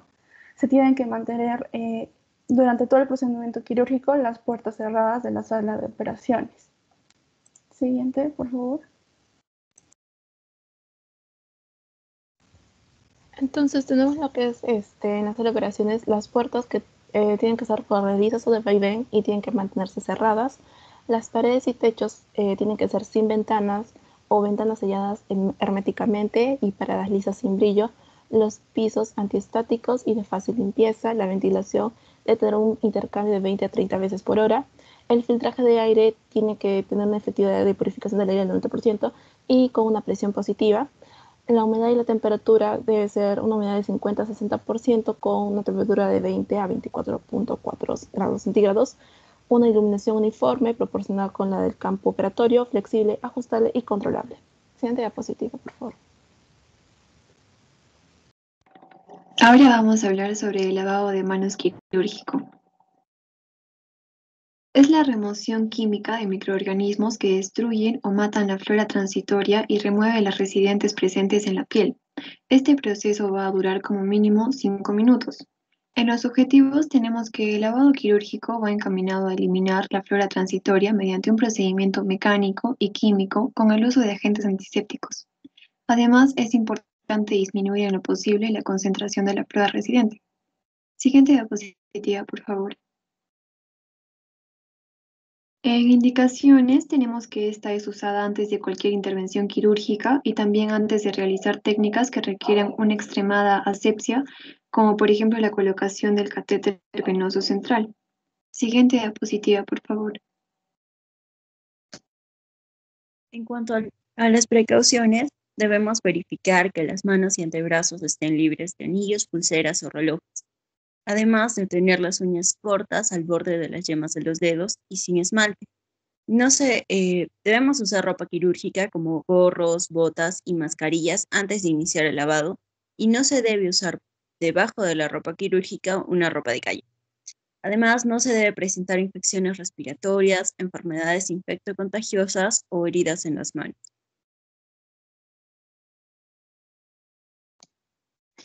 El tiempo correcto de lavado va a depender de la solución utilizada. Cuando se emplea la lodopovidona, es de 10 minutos para ambas extremidades. Otras soluciones antisépticas son el clorhidrato de cloroxidina, el hexaclorofeno y el triclosan, que van a requerir un tiempo menor, como es de 5 a 7 minutos. A la hora del procedimiento tenemos que, como primer paso, es la apertura de la llave de caño de codo o pedal hasta obtener agua de chorro. Siguiente es humedecer las manos y antebrazos. Como paso 3 tenemos depositar una cantidad suficiente de clorhexidina al 4% en la superficie de ambas manos. Siguiente diapositiva, por favor. Como cuarto paso tenemos frotar las manos y antebrazos hasta obtener espuma en toda la superficie. En el siguiente paso es frotar las palmas de sus manos entre sí. Después frotar las palmas de su mano derecha contra el dorso de la mano izquierda, entrelazando los dedos y después viceversa. Siguiente diapositiva, por favor.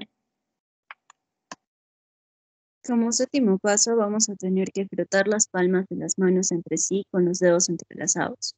Como octavo paso, debemos frotar su pulgar izquierdo con un movimiento de rotación, atrapándolo con la palma de la mano derecha y viceversa, como se observa en la imagen.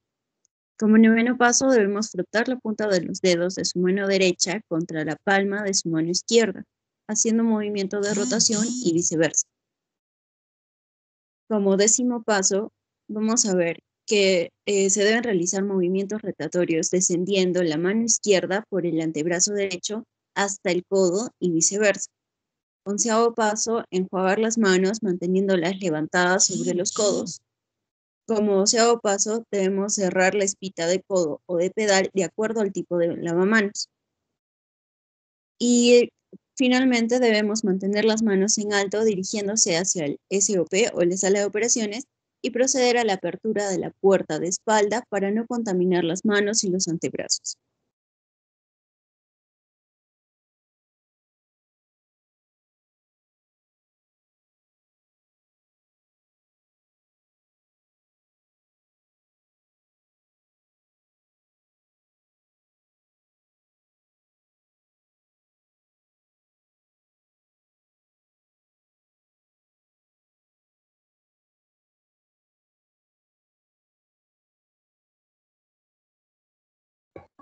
Bien, ahora vamos a pasar a la vestimenta del equipo quirúrgico. Siguiente, por favor.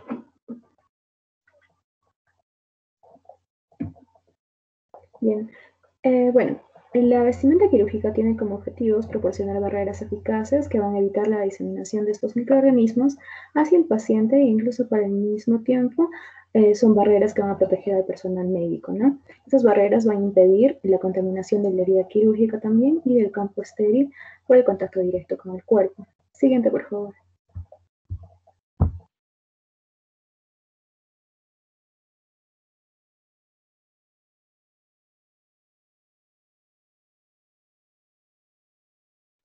Bien, ahora vamos a pasar al concepto. La vestimenta quirúrgica es aquella ropa que va a consistir en la suma de las dos piezas de una pierna quirúrgica, ¿no?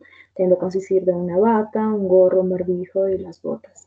Cada una tiene el objetivo de combatir adecuadamente las fuentes de contaminación externa para el paciente. Y bueno, los guantes y las batas estériles se van a sumar a la indumentaria básica para todos los miembros del equipo, ¿no? Y el uso por parte del personal de las gafas y otra indumentaria extra que va a ser la protección es adecuado, ¿no? Para evitar la exposición del personal médico. Bueno, acá vamos a hacer un pequeño repaso de lo que ya nos comentaron acerca de las áreas. Llamamos como área no restringida, un área contaminada, vestidores, baños del personal, un área semi-restringida, llamamos a esta un área limpia, con lavados para la cirugía y el personal, ¿no? Que debe estar vestido con el uniforme quirúrgico, el gorro y las botas. Y el área restringida, pues ya estamos hablando propiamente del área estéril, en el cual pues ya es la sala de operaciones y el personal ya está adecuadamente vestido y con una indumentaria extra, ¿no? Como quizá los lentes de protección, los barbijos y demás. Siguiente, por favor.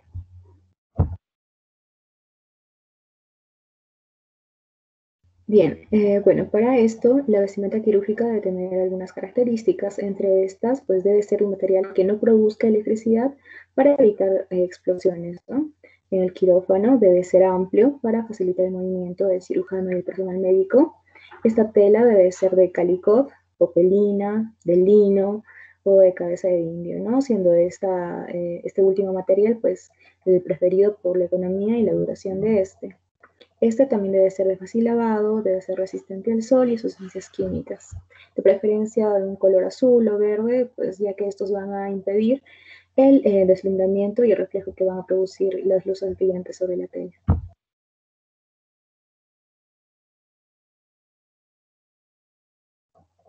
Siguiente. Bien. Ahora tenemos algunas normas de la indumentaria.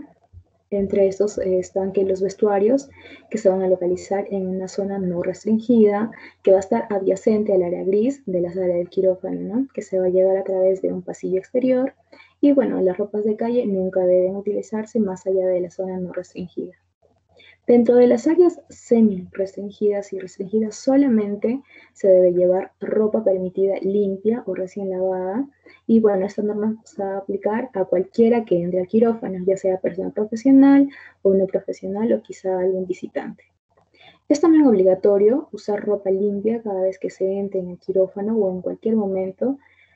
Bueno, si esta ropa está húmeda o sucia, pues obviamente esto no es correcto. Esta ropa manchada de sangre, pues no solamente quizá no es agradable, sino que puede constituir una fuente de infección cruzada, ¿no? Hacia otro paciente.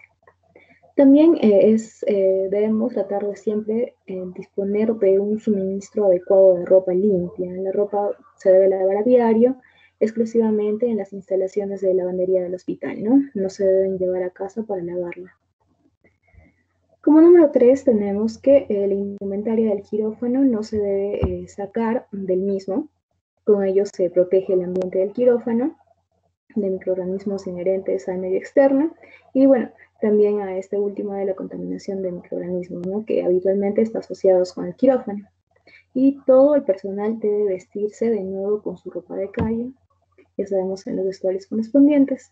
En estas situaciones, por ejemplo, como el descanso para la comida, se puede salir del quirófano cubriendo el pijama con una bata desechable de un solo uso, pero esta práctica pues no es muy recomendable y solamente es aceptable cuando se utiliza una bata limpia de un solo uso con un cierre en la espalda, ¿no? Y antes de entrar de nuevo a la sala, pues es necesario volver a ponerse una ropa limpia. Siguiente, por favor.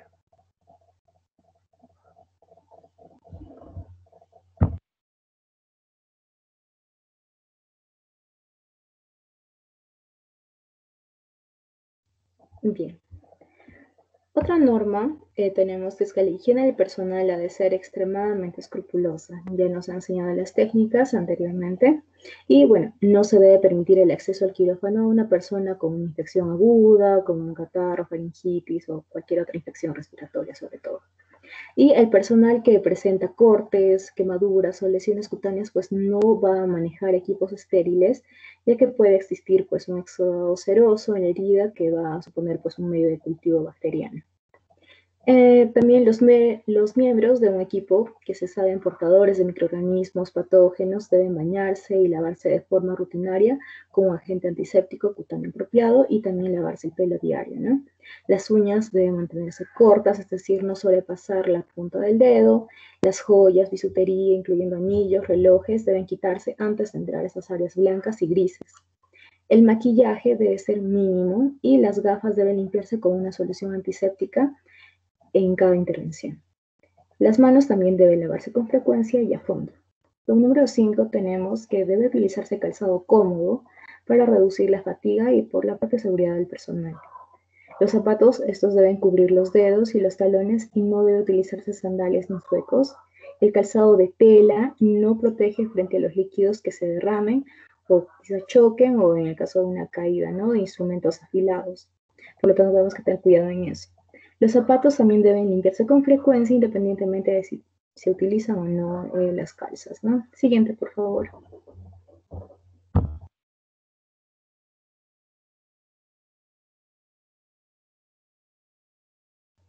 Bueno, ahora también tenemos a los componentes de la instrumentaria, ¿no? Cada elemento de la indumentaria quirúrgica es un medio específico de prevención y protección frente a las fuentes potenciales de contaminación del medio. Estos incluyen piel, pelo, flora nasofaringea, así como microorganismos presentes en el aire o la sangre, ¿no? Todo el personal del área gris debe llevar la indumentaria que va a cubrir de cabeza y la cabeza y el cuerpo. Y en las áreas blancas pues se van a utilizar también mascarillas. Otros elementos adicionales que solamente se emplean durante algunas intervenciones quirúrgicas, pues tenemos, ¿no? A los lentes quirúrgicos. También tenemos aquella indumentaria que va a cubrir el cuerpo. Esto nos referimos a todo el personal debe llevar un traje limpio antes de entrar al área blanca o gris. Existen diferentes tipos, ¿no? De ropa estéril en pijamas de 2 piezas o una sola pieza en un color uniforme, ¿no? Toda la ropa debe ajustarse perfectamente, los pantalones deben evitar la dispersión de microorganismos procedentes de la región perineal y de las piernas con mayor eficacia, ¿no? Que los vestidos.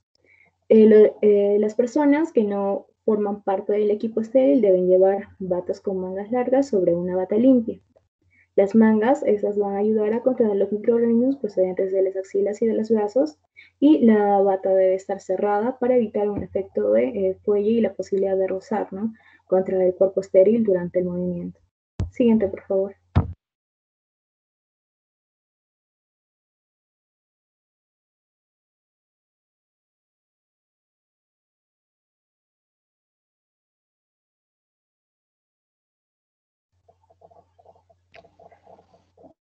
Siguiente. Bien, ahora vamos a tratar uno a uno acerca de la vestimenta quirúrgica. Bueno, en primer lugar tenemos a la pijama quirúrgica. Va a ser una ropa ligera de algodón de 2 piezas, de la cual pues la camisa no va a tener cuello y no va a tener mangas, cuya porción inferior, ¿no? Se usa bajo el cinturón del pantalón. El pantalón de pijama pues, de quirúrgica debe tener 2 bolsillos laterales amplios. Respecto al gorro, la gorra de tela tiene que ocultar todo el pelo para impedir la caída del cabello en zonas estériles, y si el sujeto tiene cabello largo, pues debe usar un turbante, ¿no? Debe cubrir con el gorro la frente para absorber el sudor e impedir su goteo, y todo el cabello debe estar cubierto por completo en las áreas gris y blanca. Respecto al barbijo, este se va a anudar con una cinta detrás del cuello y otra en el vértice del cuello, de tal modo que el barbijo quede bien sujeto y no se deslice. Y este, pues, no debe impedir la visión ni la respiración libre. Siguiente, por favor.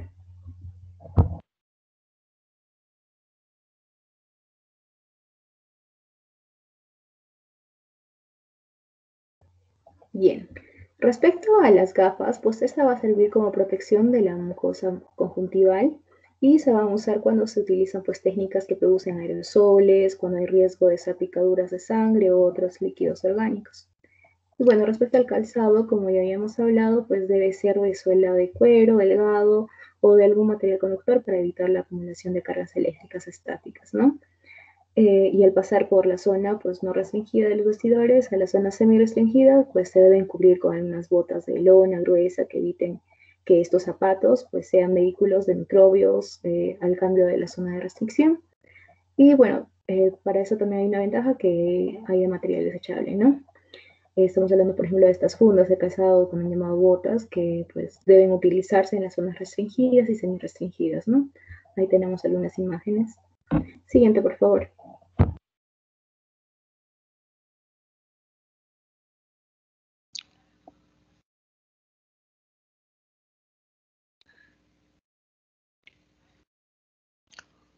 Adelante, muchachos.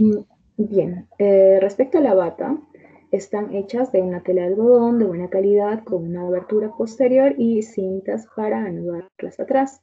Cada manga va a terminar en un puño de estoquinete que va a facilitarla y va a facilitar para sobreponer el puño, ¿no? De los guantes a la bata y bueno, para eso también existe la ventaja que existen las batas desechables, ¿no? Y aunque se esterilice toda la bata, la zona de la espalda, pues no se va a considerar un área estéril, así como el nivel de la mesa, ¿no? Los puños de la bata pues son de elástico o para que se ajusten bien a las muñecas. Los guantes pues estériles deben cubrir los puños de estas batas y bueno, estas también han de estar resistentes a la penetración de líquidos, sangre y bueno, también deben ser cómodas y no producir un calor excesivo. Siguiente, por favor.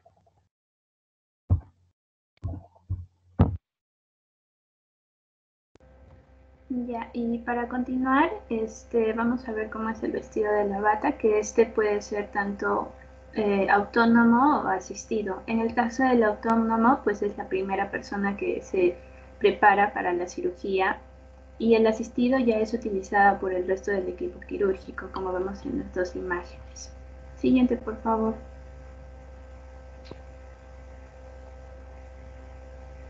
Ahora, la primera técnica, la técnica autónoma, primero, después del lavado y secado de manos, se va a proceder a tomar la bata con el movimiento firme directamente de un bulto estéril y teniendo precaución de hacerlo de la parte de arriba al centro.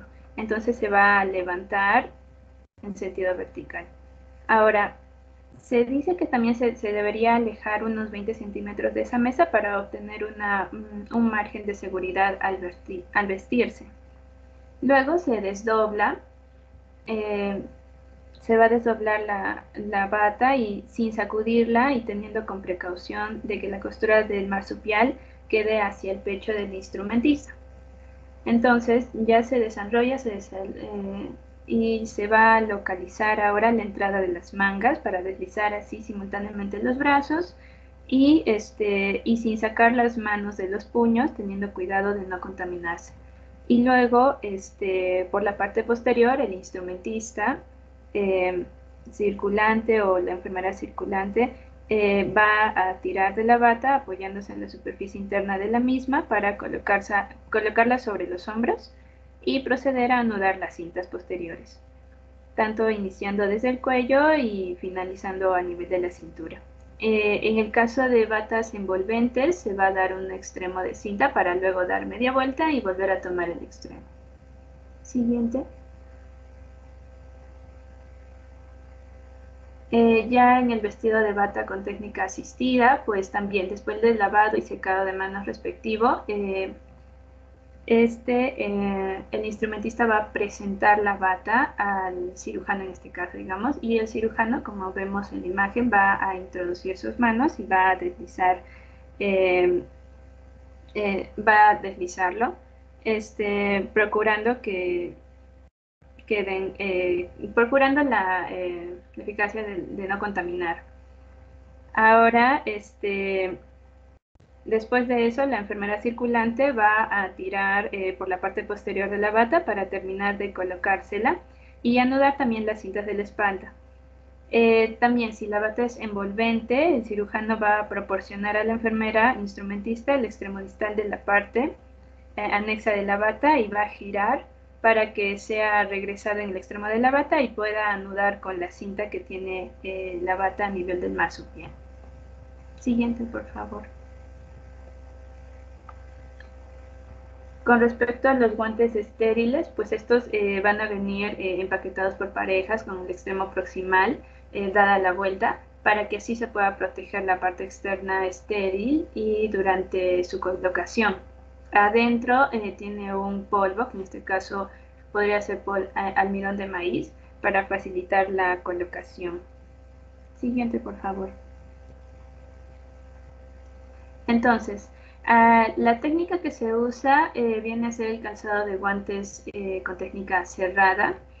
En este caso, como vemos, el método pues va a hacer que sea la colocación de guantes, asegura que la mano nunca entrará en contacto con el lado extremo del guante. Entonces, las manos están dentro de la bata, levantan el guante izquierdo y se coloca el guante con los dedos dirigidos hacia el codo y el pulgar hacia abajo. Entonces la mano izquierda va a ayudar a meter el guante y luego ahora con la mano derecha se va a ayudar a poner el guante izquierdo. Siguiente, por favor.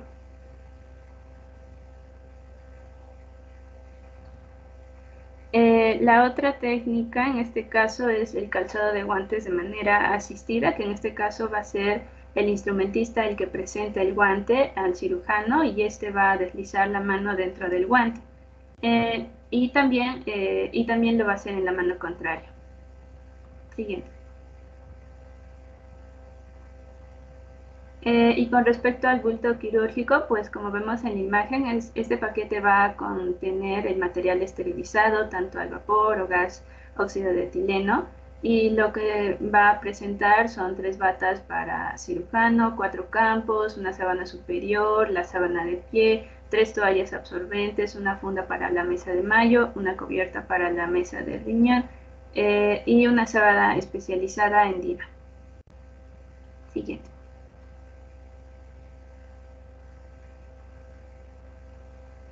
Siguiente, por favor. Ya. Y con respecto al manejo, pues en sí el traslado, pues sabemos que estos pues no van a ser por medios estériles, entonces tiene que tener cubiertas protectoras y es por eso que tiene 3 tipos de protección, tanto una cubierta textil, plásticos, bueno, papel y también puede darse por algodón. Ahora, los dobleces también tienen importancia, más que nada para formar pliegues protectores respecto a cómo se va a empezar a quitar estos dobleces para presentar todos estos materiales estériles en la cirugía.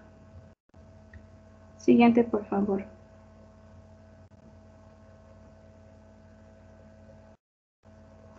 Y la técnica, más que nada universal de apertura de bultos estériles, bueno, tenemos aquí la presentación del bulto estéril que se va a colocar en la mesa auxiliar y se va a retirar la cinta testigo.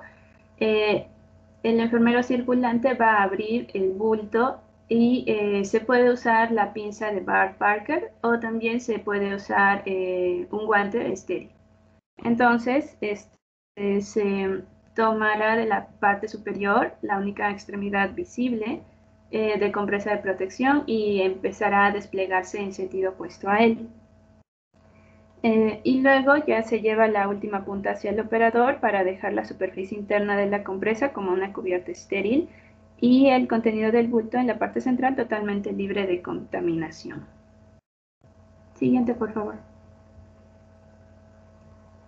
Y bueno, y la técnica para la apertura de los bultos pequeños, bueno, en este caso, como son bultos pequeños, pues se van a sujetar con una mano, se van a abrir con la otra y se va a exponer el contenido estéril al mismo tiempo que la compresa de la envoltura para que sirve de barrera de protección. Estos bultos vienen protegidos tanto en una bolsa de hoja de material plástico, y vienen también estériles ya desde fábrica, en donde el proceso industrial se lleva a cabo ya todos los procedimientos de esterilización.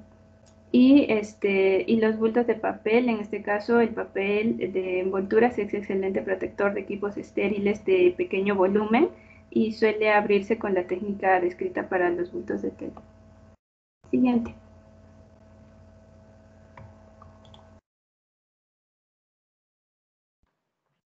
Vamos a continuar con antibióticos y profilaxis.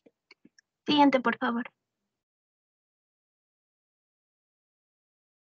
Ya, dentro de la profilaxis con antibióticos en cirugía vamos a tener diversos puntos. El primero de ellos vendría a ser una indicación adecuada. ¿Qué quiere decir esto? Que la profilaxis perioperatoria está indicada cuando los beneficios de la prevención de la infección van a ser superiores a los riesgos derivados ya sea de reacciones adversas por el fármaco o una aparición de resistencias bacterianas. La profilaxis perioperatoria se va a indicar específicamente para 2 tipos de cirugía. La primera va a ser en cirugías con alto riesgo de infección perioperatoria mayor del 5%. Por ejemplo, en órganos normalmente colonizados por microorganismos. La segunda vendría a ser intervenciones con baja probabilidad de infección, pero en las que ésta supondría un riesgo importante para el paciente. Por ejemplo, en una cirugía cardíaca o en pacientes inmunosuprimidos. Hay quienes indican la profilaxis en procedimientos quirúrgicos limpios con índices de infección del sitio quirúrgico inferiores al 3%, por ejemplo, en una herniorrafía. Dentro de los factores de riesgo para la infección del sitio quirúrgico vamos a encontrar unos siguientes ítems que vamos a mencionar. Por ejemplo, tiene que ver mucho la duración relativa de la intervención, es decir, si la cirugía va a tener un tiempo prolongado, por ende va a haber mayor riesgo de infección. Luego también tiene que ver el score de riesgo anestésico, también llamado de ASA, como ya lo hemos visto anteriormente. Este va a reflejar el estado de salud del paciente antes de la cirugía.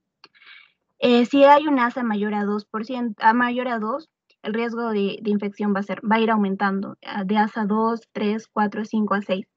También tiene que ver mucho el tipo de herida. Y un factor importante va a ser los factores propios del paciente, inherentes del paciente. Es decir, que si está en la sala en el quirófano un paciente con diabetes mellitus, o una obesidad mórbida, o en los extremos de edad, es muy importante fijarse en eso, ya que es peligroso en pacientes muy pequeños y en pacientes ancianos. El segundo punto vendría a ser el antibiótico utilizado debe alcanzar una adecuada concentración bactericida en los tejidos subsidiarios de cirugía antes de que se realice la primera incisión de la piel. La primera dosis de antibióticos debe administrarse dentro de los 60 minutos antes de la incisión, pero hay una excepción con la vancomicina, porque sabemos que esta tiene una infusión más lenta, entonces se va a administrar 120 minutos. El siguiente punto vendría a ser el número de dosis y la duración de la profilaxis.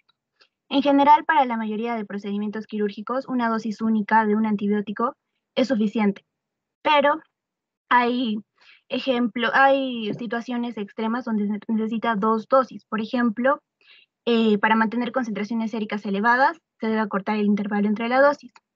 Mientras que la herida quirúrgica esté abierta, habrá que administrar también una segunda dosis del antibiótico.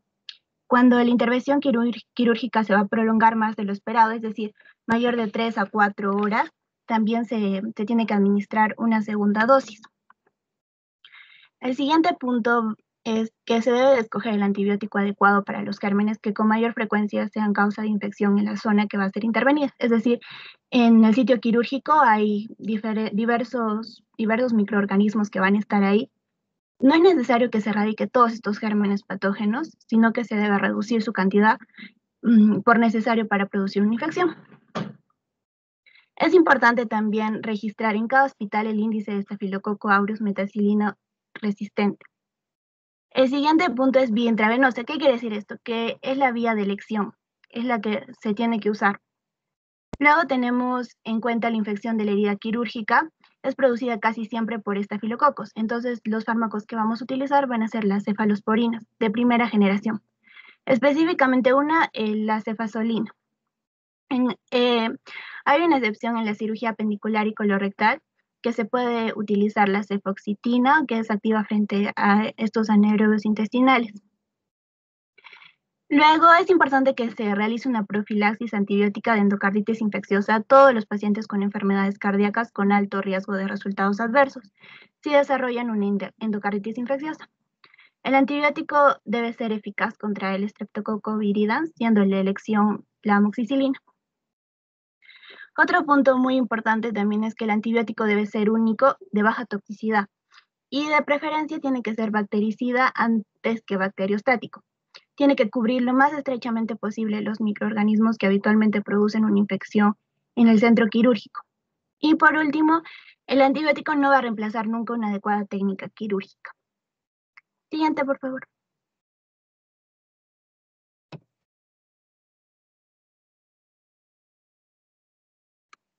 Ya. Luego pasamos a cirugía cardiovascular. Los pacientes con defectos cardíacos congénitos son una población con un sistema inmunológico generalmente inmaduro. La fragilidad en el periodo postoperatorio puede contribuir a infecciones, amenazando esto la vida. Por ende, la necesidad de una profilaxis antimicrobiana perioperatoria en una cirugía cardiovascular es indiscutible en estos pacientes.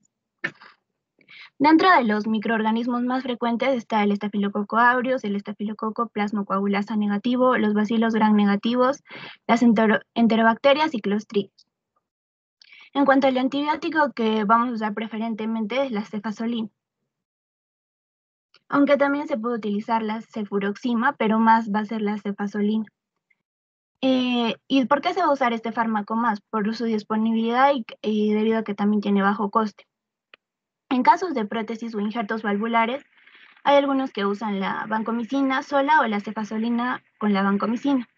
Y la última opción, es decir, la cefazolina más la vancomicina, es la mejor opción, que es defendida por la Sociedad de Cirugía Torácica Americana. También la duración de la profilaxis antibiótica no debería depender de la permanencia de catéteres o tubos torácicos. Una única dosis de antibiótico profiláctico se utilizaría solo en circunstancias que el cirujano considere óptimas para el paciente, y la profilaxis antibiótica no se debe prolongar más de 48 horas, ya que no hay evidencia de que si se administra más de este tiempo va a ser más efectivo. Siguiente, por favor.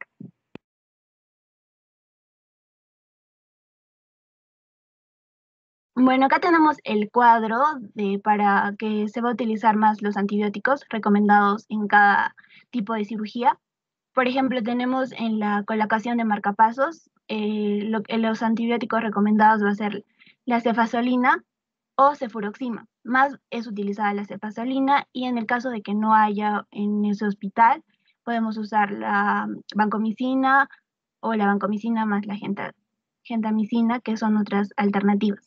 Y en el caso de cirugía corazón cerrado, cateterismos, es importante saber que no hay profilaxis antibiótica en ninguno de estos casos.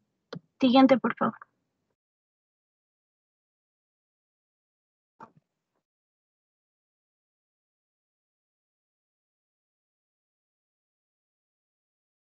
Ya. Dentro de la neurocirugía, los microorganismos más frecuentes va dentro de una derivación del líquido cefalorraquídeo, ventrículo peritoneal o ventrículo atrial, o una colocación de drenaje ventricular externo y sensor de presión intracraneal, una craniotomía.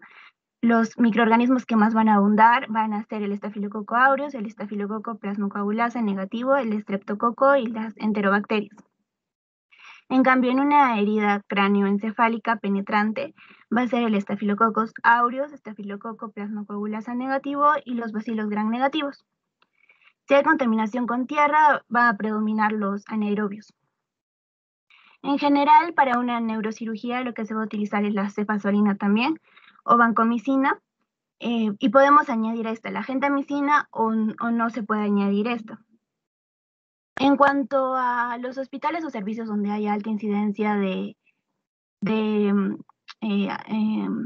estafilococo meticilínico resistente, se va a considerar profilaxis con vancomicina. La infección relacionada con válvulas de derivación ventrículo-peritoneales tiene correlación con un mayor tiempo quirúrgico y también con una mayor tasa de infección. Siguiente diapositivo, por favor.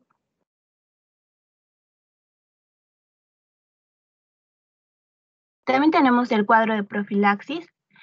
En una craneotomía limpia va a ser más utilizada la cefazolina. En una cirugía a través de senos paranasales o mucosa orofaringia, la amoxicilina clavulánico o la clindamicina con la gentamicina, pero más utilizada es la amoxicilina con clavulánico. Los que están en rojo son los más utilizados. Y en las fracturas de cráneo cerrada con o sin fístula de líquido cefalorraquídeo, en general no va a haber profilaxis para esto. Siguiente diapositiva, por favor.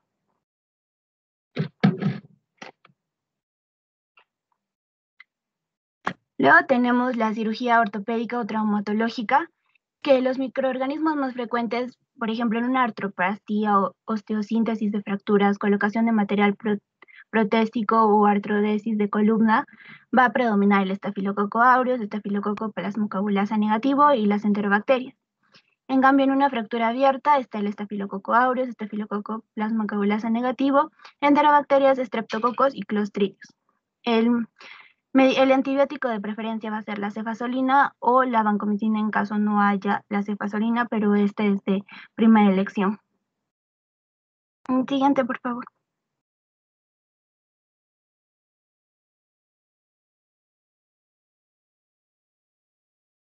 También tenemos el cuadro en cuanto a la profilaxis. En una cirugía limpia sin material de fijación permanente no va a haber una profilaxis antibiótica. Una cirugía limpia con material de fijación permanente se usa la cefazolina predominantemente, pero si no hay se puede usar la cefalotina o la cefalosporina de segunda generación. O en otro caso podemos usar cefazolina o cefonocid. En cuanto a una laminectomía, tampoco hay profilaxis antibiótica. En una artroplastía de articulaciones se usa predominantemente la cefazolina. Y en fracturas abiertas o fracturas cerradas con fijación interna, el de elección viene a ser la ceftriaxona o el ertapenem. Siguiente, por favor. En cuanto a la cirugía torácica, los microorganismos más frecuentes van a ser el estafilococo aureus, estafilococo plasmocoagulasa negativo, enterobacterias, estreptococo y también el estreptococo neumoniae. El medicamento, el antibiótico predominante para esta cirugía va a ser la cefazolina, igual que los anteriores. Es importante recordar que si la herida está sucia, tiene que darse tratamiento, no profilaxis. Y si hay alergia a la penicilina, este se puede colocar en vez de la penicilina, podemos usar vancomicina. Y si hay materiales o implantes, se puede sustituir por clindamicina. Siguiente diapositiva. Igual tenemos el cuadro de profilaxis en una cirugía torácica. En cuanto a la resección pulmonar, un pectus excavatum o la hernia diafragmática, el medicamento de elección es la cefazolina, o podemos usar cefazolina o cefonocid, cefazolina o ceftriaxona, o solo cefazolina, siendo esta la de elección. Y en cuanto a la colocación de tubo pleural por traumatismo toracoscopía, también es la cefazolina predominantemente. Siguiente, por favor.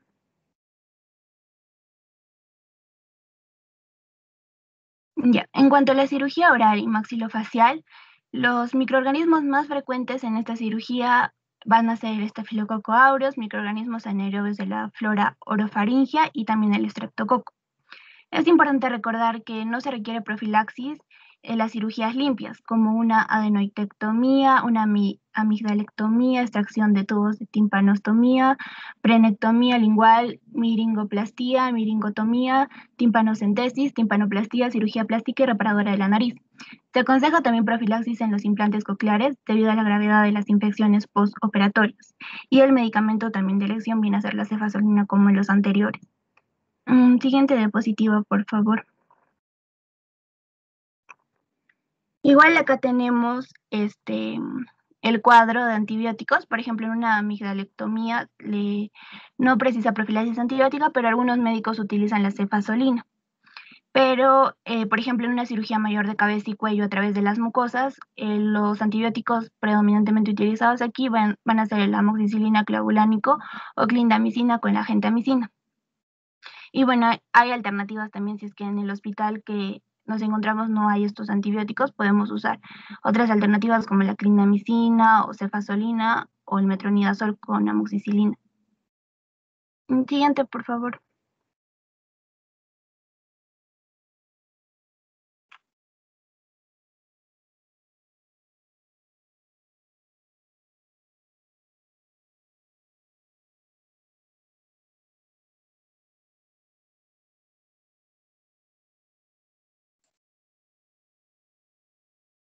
En cuanto a cirugía digestiva, primeramente vamos a tener muchos microorganismos que pueden causarnos infección postoperatoria, como por ejemplo en el esófago, en el estómago y el duodeno. Vamos a tener a las enterobacterias, al estreptococo del grupo A, al estafilococo aureus, también al plasmocoagulasa negativo y a la flora anaerobia de la orofaringe. En cuanto al hilio distal, en la válvula ileocecal y también el colon y recto, vamos a tener Escherichia coli, a Klebsiella, Bacteroides fragilis, que van a ser los más comunes. Y en cuanto al apéndice, el hígado y la vesícula, vamos a encontrar predominio de Escherichia coli, de Klebsiella y otras enterobacterias. Y también vamos a encontrar a anaerobios, como por ejemplo al Bacteroide fragilis, a Provetella, al Peptostreptococo, al Fusobacterium y al Clostridium. Siguiente, por favor.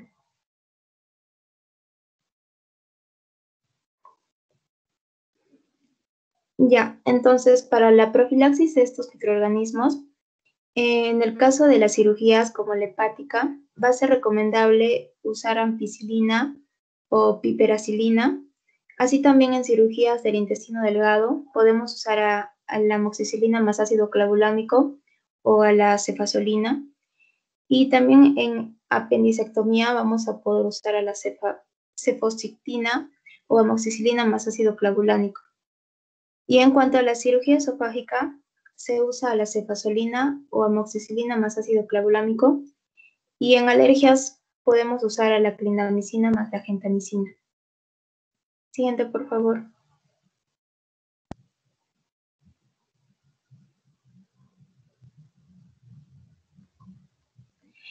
En cirugía nefrourológica, en este tipo de cirugía, los microorganismos más frecuentes son la Escherichia coli, los bacilos gram negativos como el enterococo y la Pseudomonas aeruginosa. Y en el caso de cirugías limpias, tenemos al Staphylococcus aureus y a los coliformes. Entonces, para identificar el patógeno, vamos a recomendar el uso de un urocultivo y de esa manera vamos a poder dar un tratamiento previo a la intervención. Claro que si fuese el caso de que el cultivo sea positivo. Y de ese modo vamos a poder disminuir el riesgo de una infección postoperatoria. Si es el caso de una cirugía que no va a involucrar vísceras del tubo digestivo, como por ejemplo la nefrectomía o la colocación de prótesis, el esquema de elección va a ser la cefazolina, pero si es un paciente alérgico a los beta-lactámicos, vamos a poder usar a la gentamicina. En una cistectomía también vamos a poder usar la amoxicilina con ácido clavulámico. Y en procedimientos urológicos limpios, en pacientes que no van a tener factores de riesgo para una intervención postoperatoria, pues simplemente no vamos a recomendar ningún tipo de profilaxis antibiótica. Siguiente, por favor.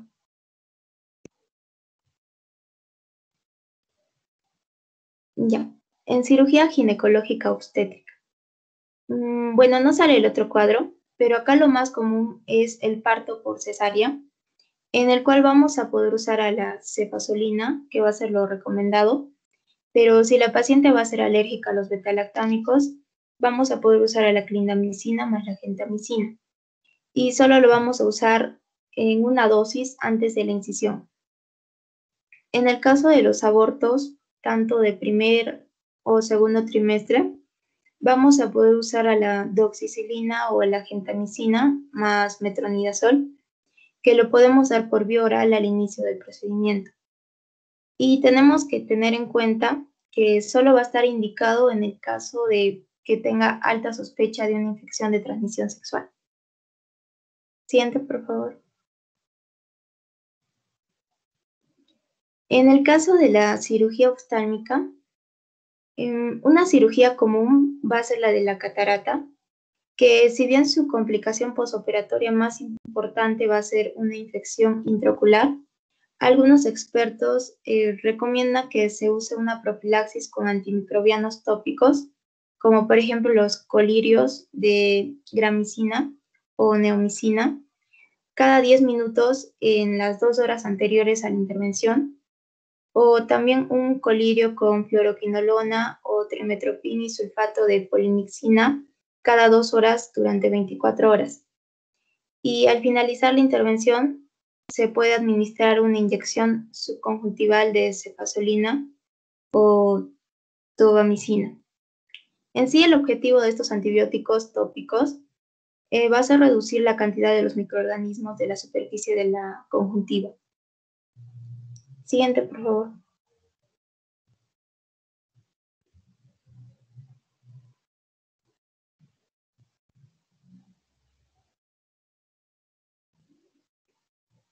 En el caso del trasplante de órganos, en sí las personas que van a recibir trasplantes de órganos van a correr un mayor riesgo de infecciones debido a la compleja cirugía y también a que su sistema de defensas inmunitarias va a debilitarse. Entonces, por ello vamos a administrar antibióticos que nos van a ayudar a prevenir las infecciones del sitio quirúrgico, como en el caso de la cirugía renal, de la cirugía hepática y cardíaca. Se recomienda el uso de la cefazolina y en el caso del pulmón o la cirugía cardiopulmonar va a ser recomendable el uso de la amoxicilina más el ácido clavulámico y si fuese el caso se puede agregar el Astrelman. En sí no van a existir unos estudios comparativos, pero se va a recomendar la profilaxis en todos los casos porque tanto los pacientes como los procedimientos quirúrgicos van a tener un alto riesgo de infección. Ya, siguiente, por favor. Ya, eso sería todo. Muchas gracias. Muy bien. Felicitaciones a los grupos que han preparado esta exposición. Bastante completa, les puedo comentar, ¿no? Bien, ¿alguna pregunta de parte del auditorio, si fueran tan amables?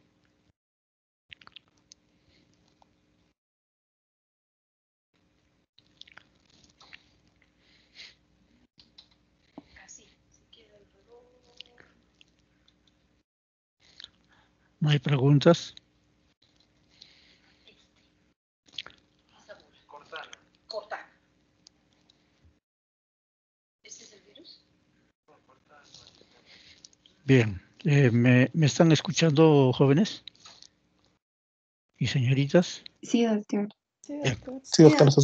Les voy a comentar, ¿no? Bien, hemos hecho lógicamente un seminario mucho más amplio de lo que especifica nuestro sílabus.